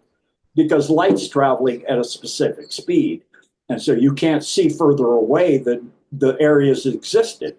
And so we can see that the Milky Way is moving in towards Andromeda. And based on the speed of transit, you can say, okay, if we left Andromeda and we're this far out, how long has it taken us to get out here? And then we're going to take how long to get back? And you double the time, you'll say how old is the Milky Way. Well, the universe is much. You have galaxies out there that are up to 18 trillion years old. You have species like the Draco. They're very ancient. They're in the trillions of years old, where mankind is not that old, but humanity is vastly ancient. We are far older than the Milky Way. And so we've come through a series of forced moves because the Draco keep moving and destroying our planet. We keep having to move. So we've moved through Lyra, we've moved through many different galaxies, Andromeda, etc., having to move over and over again because they don't like humanity. Right. Wow. Yeah, I'm contemplating changing the thumbnail, Joe, to just a brain on fire. I know. I know. Gene, how much longer do we have Gene for? We have another show tonight. We also have to dial in. But I don't have anything until I don't think I have any. Well, let me look at my calendar. Hold on. Okay. While he does that, Scott, is there anything else you want to make sure that you ask Gene? These questions are great, by the way. My next thing is my bi-weekly news update on my website, which I have every 2 weeks, which is at 11:30 tonight. So I have till 11:30. Marathon. Well, Scott, what do you want to make sure you ask Gene? Oh gosh, my head's swimming at this point. That's a dangerous question to ask me right now. Oh. Well, any current events that Gene, where do you okay, I want to know this. Where is Israel? It's a place that's located. I don't think you mean location, right? Well, both, I guess. Like, there's a lot of some people have said that, the true Israel is in North America. I mean, what are your thoughts on that? Yeah, so Israel, of course, is originally part of Fertile Crescent development as the species, as life was redeveloping after a flood in that area. It moved up from between the Euphrates and the Tigris, and it moved up through what's called the Fertile Crescent, and then down across the Mediterranean area, and then down into what is now called Lebanon and Syria and Israel and that area there. And so as far as the conflict, of course, there's a debatable ceasefire that's supposedly in effect or not. I don't know if I would call that really a ceasefire, but okay. But if you look at that region, you will see that, and I pulled it up here on a search engine. Let me share screen. If only I had discovered this kind of nanotechnology for skincare when I was 20 years old. Instead of just recently, I think I might still look exactly the same. The power of nanotechnology with our skin seems to be otherworldly. But it's not. It's just science. Really good science. Introducing Skin by Sirona. It's not just any skincare product, it's powered by our revolutionary and proprietary stasis nanotechnology. Thanks to this proprietary technology, every nutrient in skin is a true nano-sized particle. We're talking about nano-sized glutathione, hyaluronic acid, collagen, vitamin B5 and resveratrol. No one has ever put together such a potent and powerful fountain of youth in a bottle like this before. Imagine spraying youth directly onto your face, neck, arms and hands every single day and watching the clock go backwards. The before and after results are stunning, which often results in even doctors swearing that these results are from surgery, but they are not. It is simply the result of infusing the skin with true nano-sized nutrients, which are depleted day after day, year after year, decade after decade, which inevitably leads to what we call aging. Our skin nanospray delivers these vital nutrients deeper and faster than ever before. And since these nutrients are preserved and protected in stable suspension, using our proprietary stasis technology, it has an impressive 2-year shelf life. So you get all the benefits without the worry of expiration or degradation of vital nutrients, as you experience with other products that are strictly water-based and oftentimes carry other substances that are detrimental to glutathione and the other nano-sized elements, causing them to break down in as little as 30 days after bottling. Unlock the secret to radiant, youthful skin with Sirona's Skin Supplement. Spray it on, let it absorb and watch your skin transform. It's that simple. Now, if you really want to boost the seemingly miraculous effects of the skin spray, you can also use our Skin Plus with the spray. Simply use this silky mask in the shower twice a week by placing a dime-sized amount of product on the fingertips, leave it on the skin for 60 seconds, then rinse, and you're finished. We call it Skin Plus because of the amazing enhancement that it adds to the effects of our skin spray. With highly valuable and rare ingredients, which retail in some European countries for upwards of $1,000 a bottle, it's easy to see why this highly coveted formula is the perfect addition to your Sirona skin routine. Say goodbye to skin issues and dull, lackluster, aging skin, and say hello to a luminous, vibrant, youthful glow. Are you ready to revolutionize your skincare routine? Are you ready to make it really quite simple? Try Skin by Sirona today and see the difference our nanotechnology makes. Remember, immaculate skin isn't magic, it's Sirona. Yeah. So here we have Israel. Please zoom out a bit. So the Fertile Crescent, originally you're talking coming up from the Persian Gulf, Tigris, Euphrates, coming up through Turkey, and then coming back down through Syria. Damascus was a huge hub. Also, going into Iraq in this area, Baghdad, that then going down into Israel in this area, and then of course going across, and also part of that had to do with humanity coming up the Nile, which is an unusual river in that it flows upwards, and so you had various times of which parts of the Nile was a kingdom, upper and lower and middle kingdoms, and from the different cataracts, there's 4 total, or I guess 6 total cataracts on the Nile. And so at a certain time, they were finally united, and you had different capitals, Thebes, Cairo, etc. And so the Fertile Crescent then included, and then the parts of the Nile as well, as it swung across the connection here. And then additionally, you had, of course, the Roman Empire eventually, which would be, in this area over here.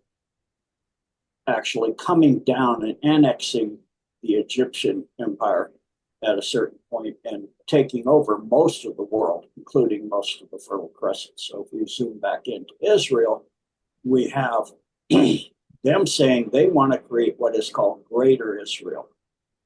And so what that in their mind, there aren't patches on their armbands, and we just did this on the 911 decode showing what's on the Israeli, the IDF, the Israel Defense Forces armband that they put on their uniform, and it shows the entire area of what they say should be from the river to the sea. But in actuality, by the time you get done, they're saying it should be parts of all of Syria, all of Lebanon, a big chunk of Egypt, and actually going all the way down to like all of Egypt, down to South Sudan, all of this, Libya, majority of everything in here, all of Iran, all of this should be part of Israel. So that's what they're saying Greater Israel should eventually be. But right now we're looking at, they're saying that Damascus is supposed to be part of Israel. But of course, with what's happening with HMS and all of that, with the Azerites and all of that, probably preferable to some degree, lesser of evils, I guess, of having Israel in there instead of what's currently running the terrorists that's running Syria. Right. And Scott, what was that? Scott just shared something from this girl. Her name's Paykel. It was an Instagram post. Did you have that handy, Scott, to read that? Well, I can't read it. It's a video, but just to highlight. I mean, well, the idea is that the country of Qatar, or however we're pronouncing it these days, was the conduit by which a whole lot of Israeli money funded Hamas, in order to create the events in October that it was their 9/11. It was a big false flag, is the contention. We reached out to Jaime Harlow. Jaime Harlow was quite knowledgeable about this stuff. He said there's no evidence for that directly. Well, the now for 911 is significant.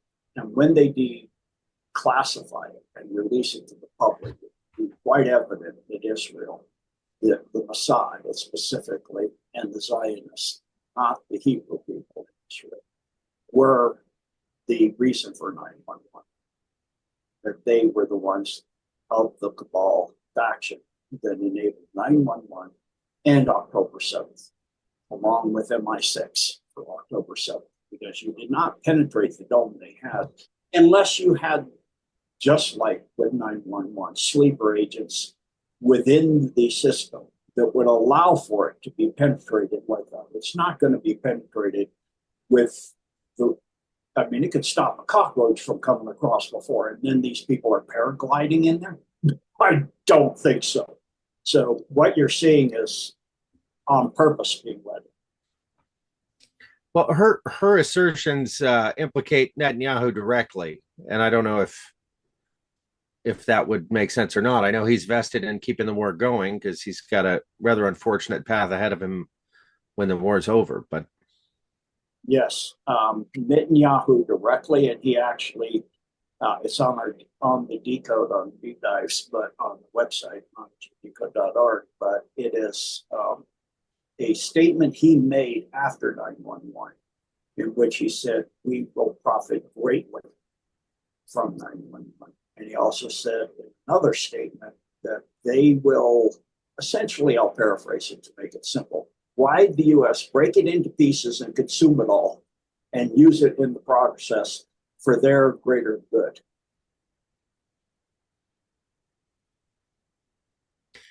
yeah, well, in the Q materials, there's the phrase that just keeps coming up over and over again: saving Israel for last. That could be interpreted in a million different ways, but care to comment on it? Yeah, yes, because Israel, because of its location, tied to Giza, which of course is tied to McKinley, tied to Greenland, and tied to Iraq, and all of this all of these underground tunnel systems and dumps that go back to ancient times. You know, special areas like not just Giza, but Khartoum and the parts of Greenland I mentioned, and Mount McKinley and the Valley of the Moon. These are so, and Chang especially, are so pivotal to being in control of the earth, I guess you would say, to put it simple, or to lead the earth, whether it's in a golden age or a dystopian age like Armageddon. It's so pivotal, and they have been dug into Africa. Like I said, their main dump is, you know, if I go back to that map, the South African dump, I'll just kind of draw it here, is like this. It goes like this.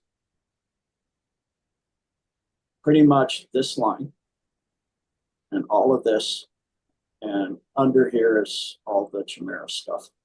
And then down here, all of this is the main Draco stronghold, with this being the primary part and the main entrance here. But all of this is pretty much under a complete network of tunnels that go up into Syria and over into Iraq. And then from there, go to the Himalayas. So you can see with those interconnections how important it is. So the Draco Queen that originally ruled the earth is her offspring, kind of a more of a mutt offspring, not a white pine anymore, but is left in charge. And she is still in Israel. And by in Israel, that's exactly what I mean. In it, as in the underground, deep down in there. Wow. Well, that's really, really interesting. So if I want to go, well, I don't know if I'll say Israel. Let's put it more precise. Under Mount Hermon. Way deep. Wow. Mount Hermon's referenced in the Bible over and over. Mm-hmm. And in the Syria conflict. Right.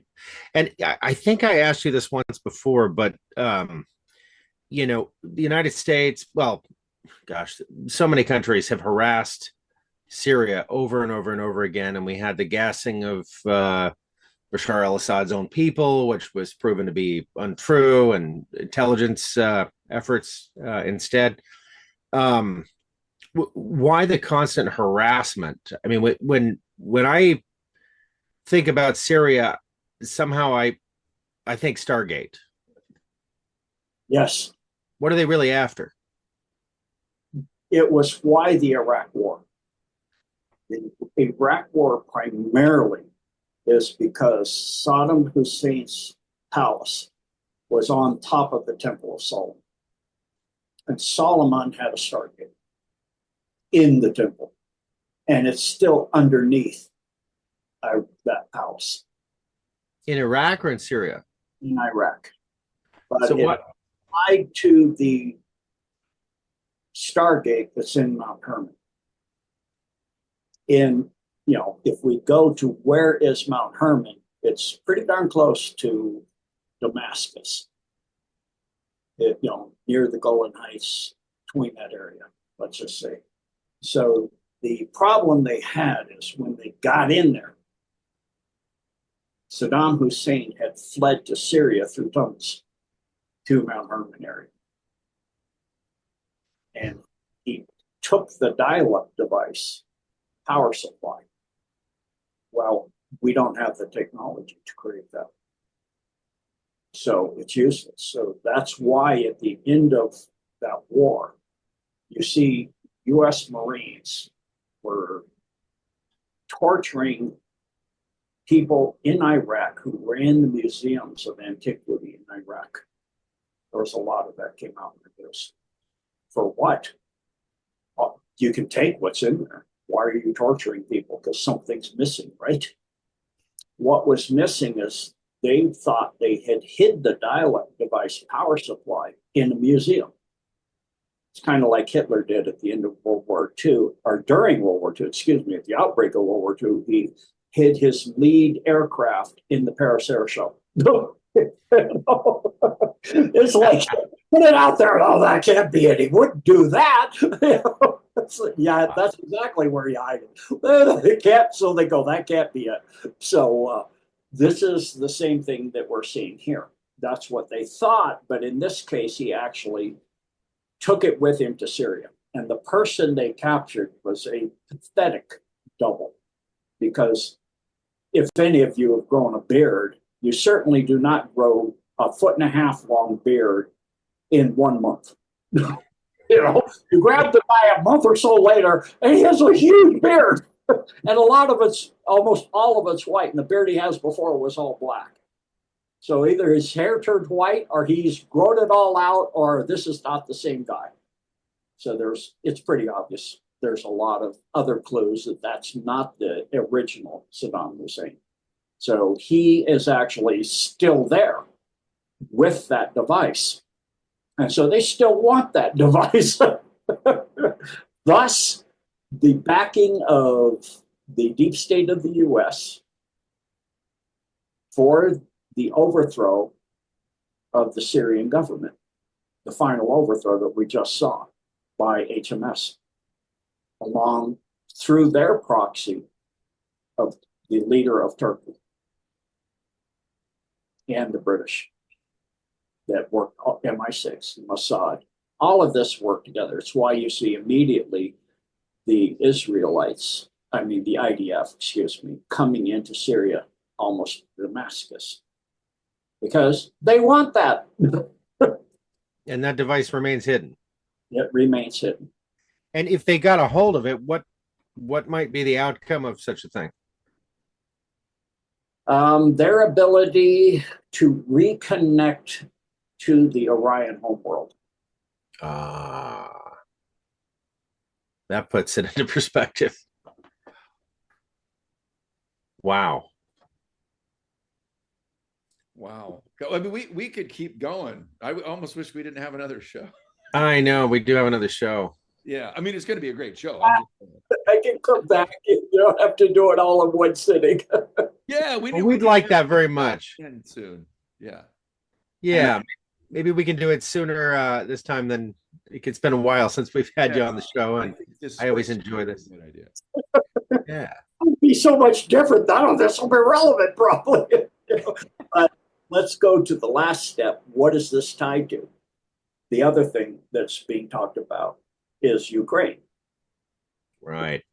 The mountains of Ukraine is where the Khazarian mafia originally landed when they came to Earth. They originally landed in the Pontic Steppes that go from all the way down through Ukraine, primarily in that part of Ukraine that's between Romania and Ukraine. That's the area where they originally started. Romania, it's between them, Romania, Poland, Hungary, Slovakia. It's where they originally landed. It goes all the way, through Moldova. Crimea is a big chunk of it, and then it goes down through Georgia and Azerbaijan, and where that airline crashed. That's due to this situation. And all of the bio enhancement facilities in the Chinas all over Ukraine, as well as Chernobyl, is a huge underground facility. And the Odessa is a massive anthill of stuff that goes with a maglev line to Kiev. And then you have the Wolf facilities that were tied together from Ukraine all over Romania, Bulgaria, Serbia, Hungary, Slovakia, Czechia, Austria, Germany, by the NAZIs. They interconnected all of this with tunnel systems so that he could get all over the place. And, they could get all over the place underground. And so those are ancient systems they had found that were already there from the Hyperboreans that really tunneled into and created advanced facilities like Crimea. It's just why they keep saying they have to have Crimea. the borders before 2014. And of course, the Russians will never agree to succeeding any of that or of what they've gotten since 2022, because they paid a lot of lives for it. And they will know that the West word is worthless at this point after breaking Minsk 1 and Minsk 2 and et cetera. Minsk 3 or whatever. Yeah, you can't trust them. And one president that comes and one president, new one comes, and everything can be undone. So they are not going to pull out of there. They're not going to agree to a ceasefire. They're not going to agree to a cessation of anything. They're not going to agree to peacekeeping forces unless they're some other group that doesn't have skin in the game. And that would certainly rule out the EU and NATO and Five Eyes. So but they do have good intentions.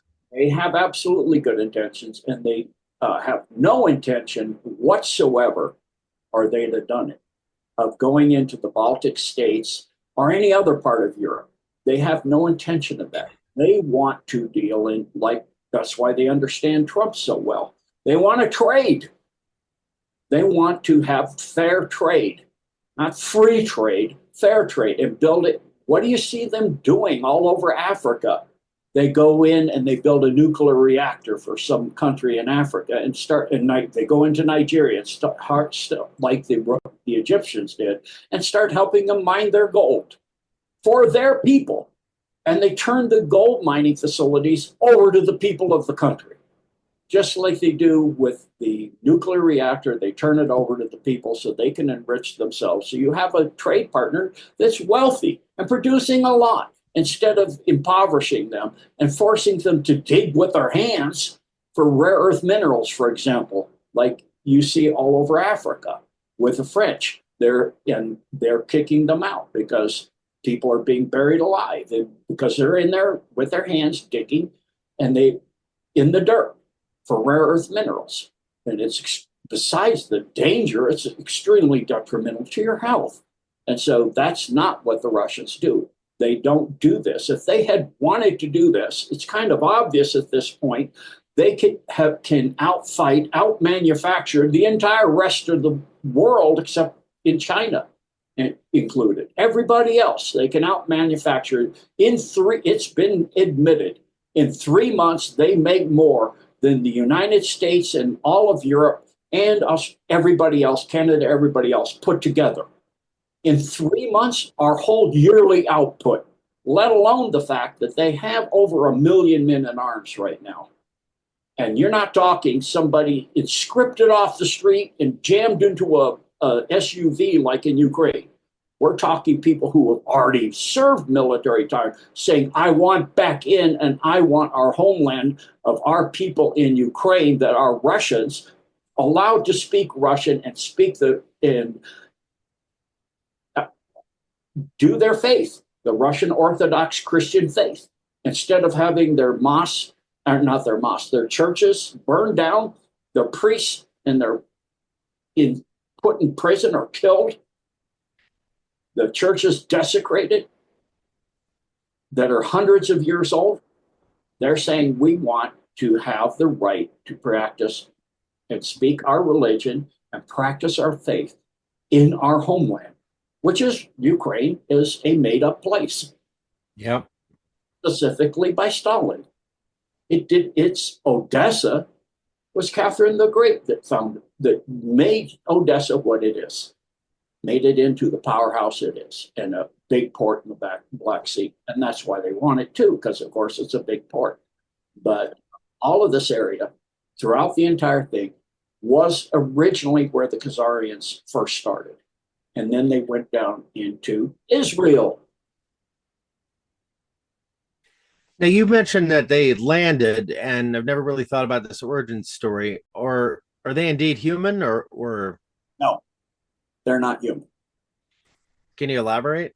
No, they're what is known as Homo carpensis. What Homo carpensis is, if you look at the sutures on the skull of just the skull, not a living being, you do not see a sagittal suture. Well, that means they're not human. If you take DNA, they don't share more than 18%. You share more genetics with a rat or a monkey or an elephant than that. So anything that's from Earth, we share a lot, 80% or more, including vegetables. So, like Joe Biden? yeah, yeah, or Kabbalah. She's some kind of prickly pear cactus or something. Jumping choya, because it jumps all over the place. So if we measure the future, about a day, whatever, I don't know if she's insane when she talks, but anyway, so this group is two different worlds. They destroyed using a technology they did not understand to try to entrain the fields of rotation of the magnetic fields of U4 toroid, essentially, so that they're both counter-rotating. Where they're supposed to be on top, it's supposed to be clockwise, and on the bottom, counter-rotating.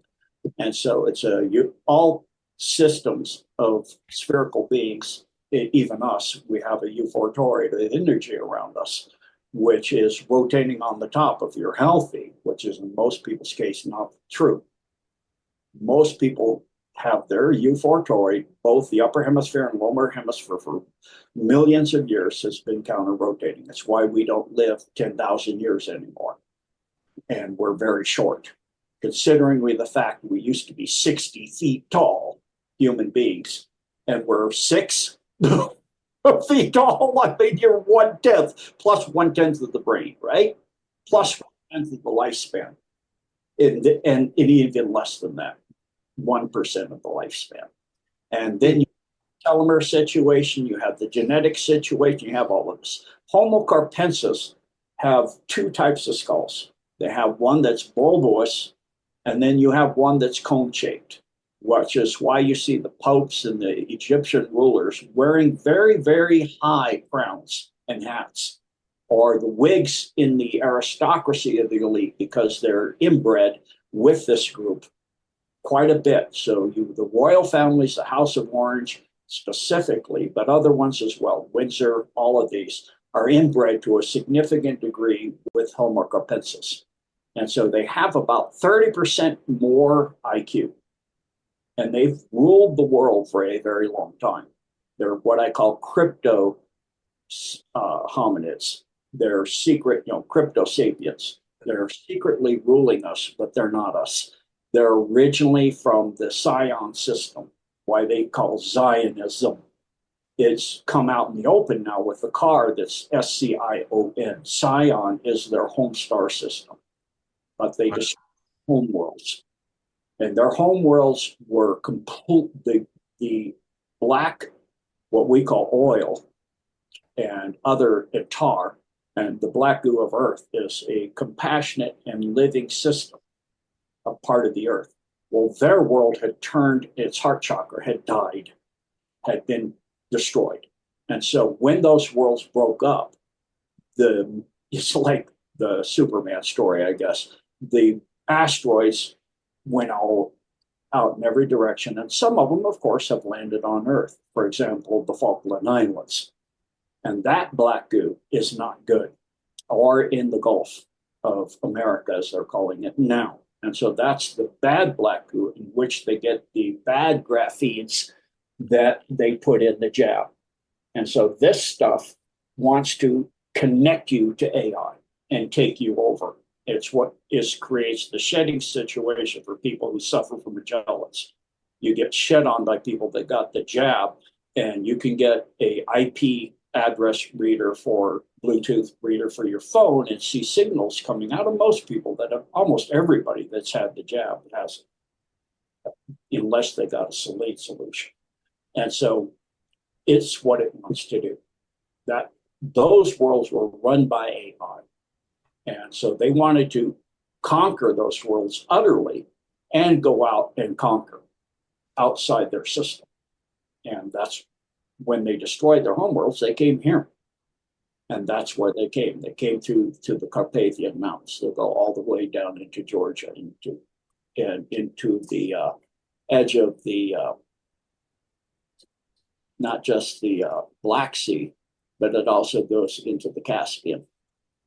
How long ago did they arrive? About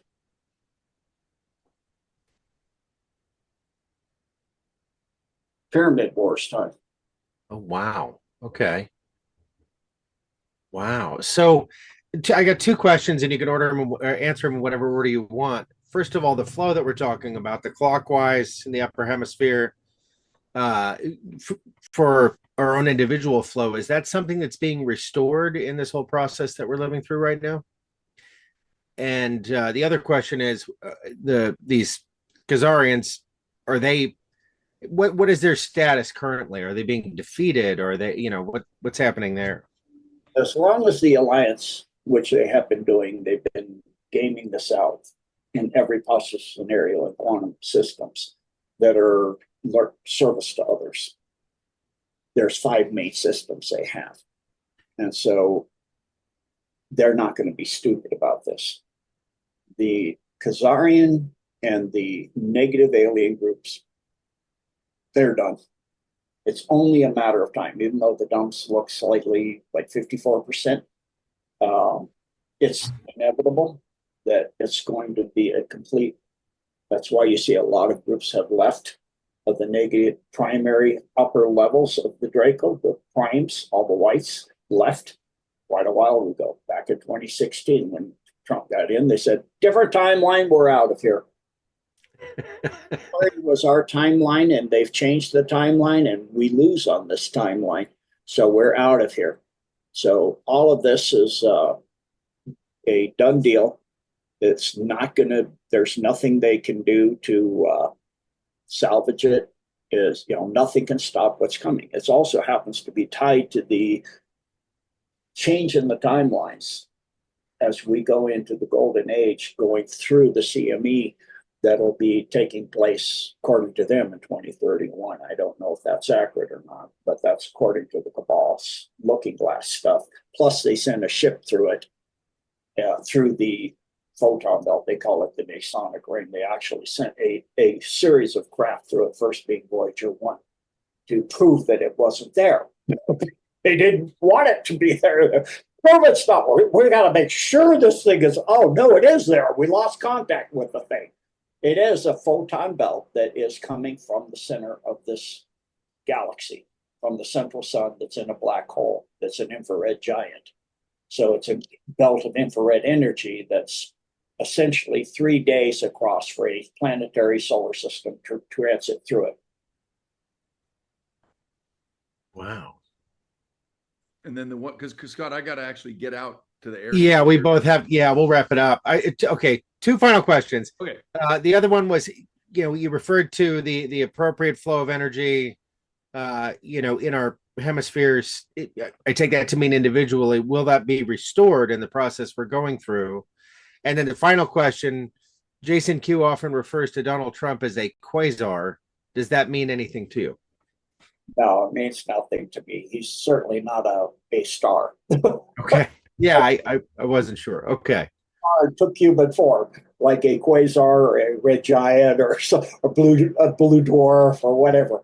I do know what he originally is born as, because I had a student ask me, but I won't share it because human beings are too racist. They're too judgmental. You look at a species and say, well, they're all that kind are all bad. So we don't want to know about them.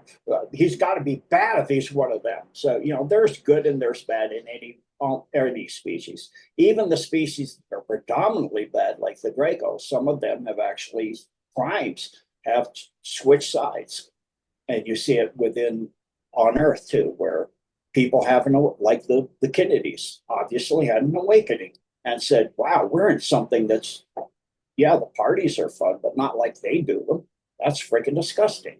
So we see a change in things, and we're in that time, and we're in the change, and it's coming. And on the other side of the photon belt, things are vastly different. So their time, nothing can stop the entire universe rotating, including the Milky Way.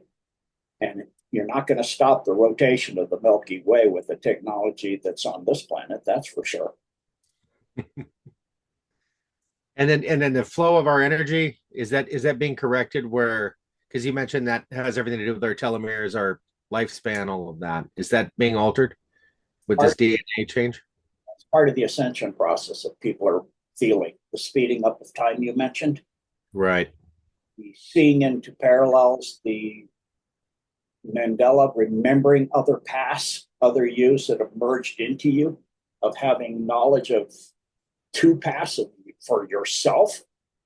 I have that. I have actually 4 primary ones and 2 others. So, the ongoing process. We are our own oversoul for human beings.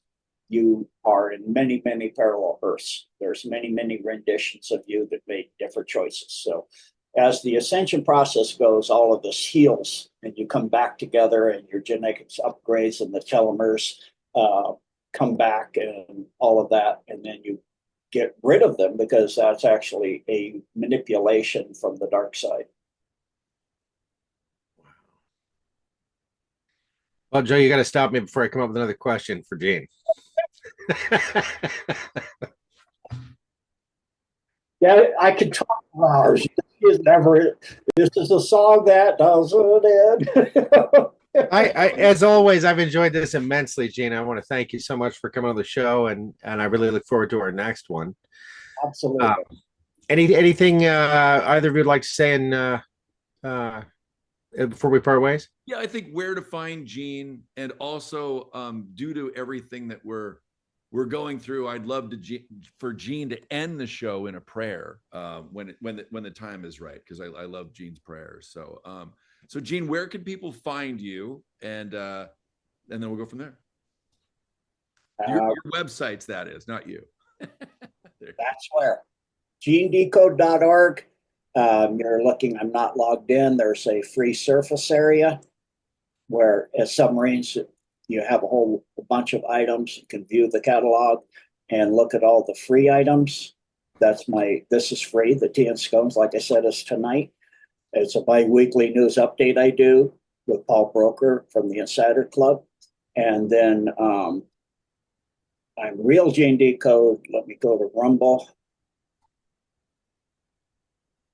On Rumble, I have a Rumble site. Real Gene Decode. There it is. Beautiful. So that's the main 2 places. The website has a subscription area that if you want to go into that, deep dives, you sign up. It's $7 a month or $77 a year. And you can tour through the surface area. What's in the paid area, you just can't view what's in there. And there's a lot of materials. We do every month new stuff, like I'm doing the currently deep intro to the DOMs, plus another negative alien agenda on the insect groups coming up soon. We're doing 911 is in progress. Ucheg is coming up pretty soon. And we do things because they're so huge in chapters now, so that it doesn't take you 2 hours to listen to one presentation. We do it in 45 minutes or something like this presentation. So that's the primary places to find me. Thank you. Beautiful, beautiful. And everybody, I'm Joe, that's Scott, TruthStream. We are viewer supported. We'll have our links below. Linktree has all our links. And so, Gene, because we're all going through some tumultuous times, and I don't think it's a bad idea in any way, shape, or form to end this with a prayer. So please, we'll end it there. Thank you so much. Absolutely. So since you mentioned tumultuous, let's put the prayer towards that. One God of all creations, the Holy Trinity, the Holy Mother Spirit, the one and only God of all love, light, compassion, and creations, and their only begotten Son, Jesus Christ, we ask you for calmness of mind, spirit, body, and soul, and love and compassion for each other, and peace upon this earth, the end of all conflict, and love, respect, and dignity, and accepting others for who they are, and no longer being judgmental. We turn that over to you, and being in compassion and love and acceptance of each other. And for those that don't resonate with us, we learn to walk away and say, I don't want to be part of that. It doesn't resonate with me. I respect it, but I'm over here. So we want to see this earth healed We want to see that all of the plants and animals grow and be healthy, and we ask for a return of our health and our life, meaning the entire lifespan, that we were eternal beings in service to you as in caretakers for this beautiful planet that you've allowed us to be on, and to caretake all of the animals and plants upon it and learn to live in harmony with them and this planet as a living being as well, and learn free energy as well as the printing devices, and so we do not have to pillage and rape the earth and tear apart the minerals. We can make them so that all of this can be a peaceful coexistence in love and harmony, and have hope and beauty for the future, and see our children and their grandchildren and our great, great, great, great grandchildren. And we live on and share our stories, and our true history will come to light of the beauty of the human species and this beautiful planet and the solar system and this galaxy and this entire universe that we have been a part of from the beginning. Thank you, one and only God of all creation. God bless. Teteleste. Thank you, Gene. I needed that. Yeah, I really appreciate it. And there's nothing like a Gene Decode prayer. So thank you so much, gentlemen. It's been an honor, as always. All right. We'll be in touch. Thanks for watching, everybody. Thanks, Gene. God bless. Yeah, thank you, Joe. Thank you, Scott.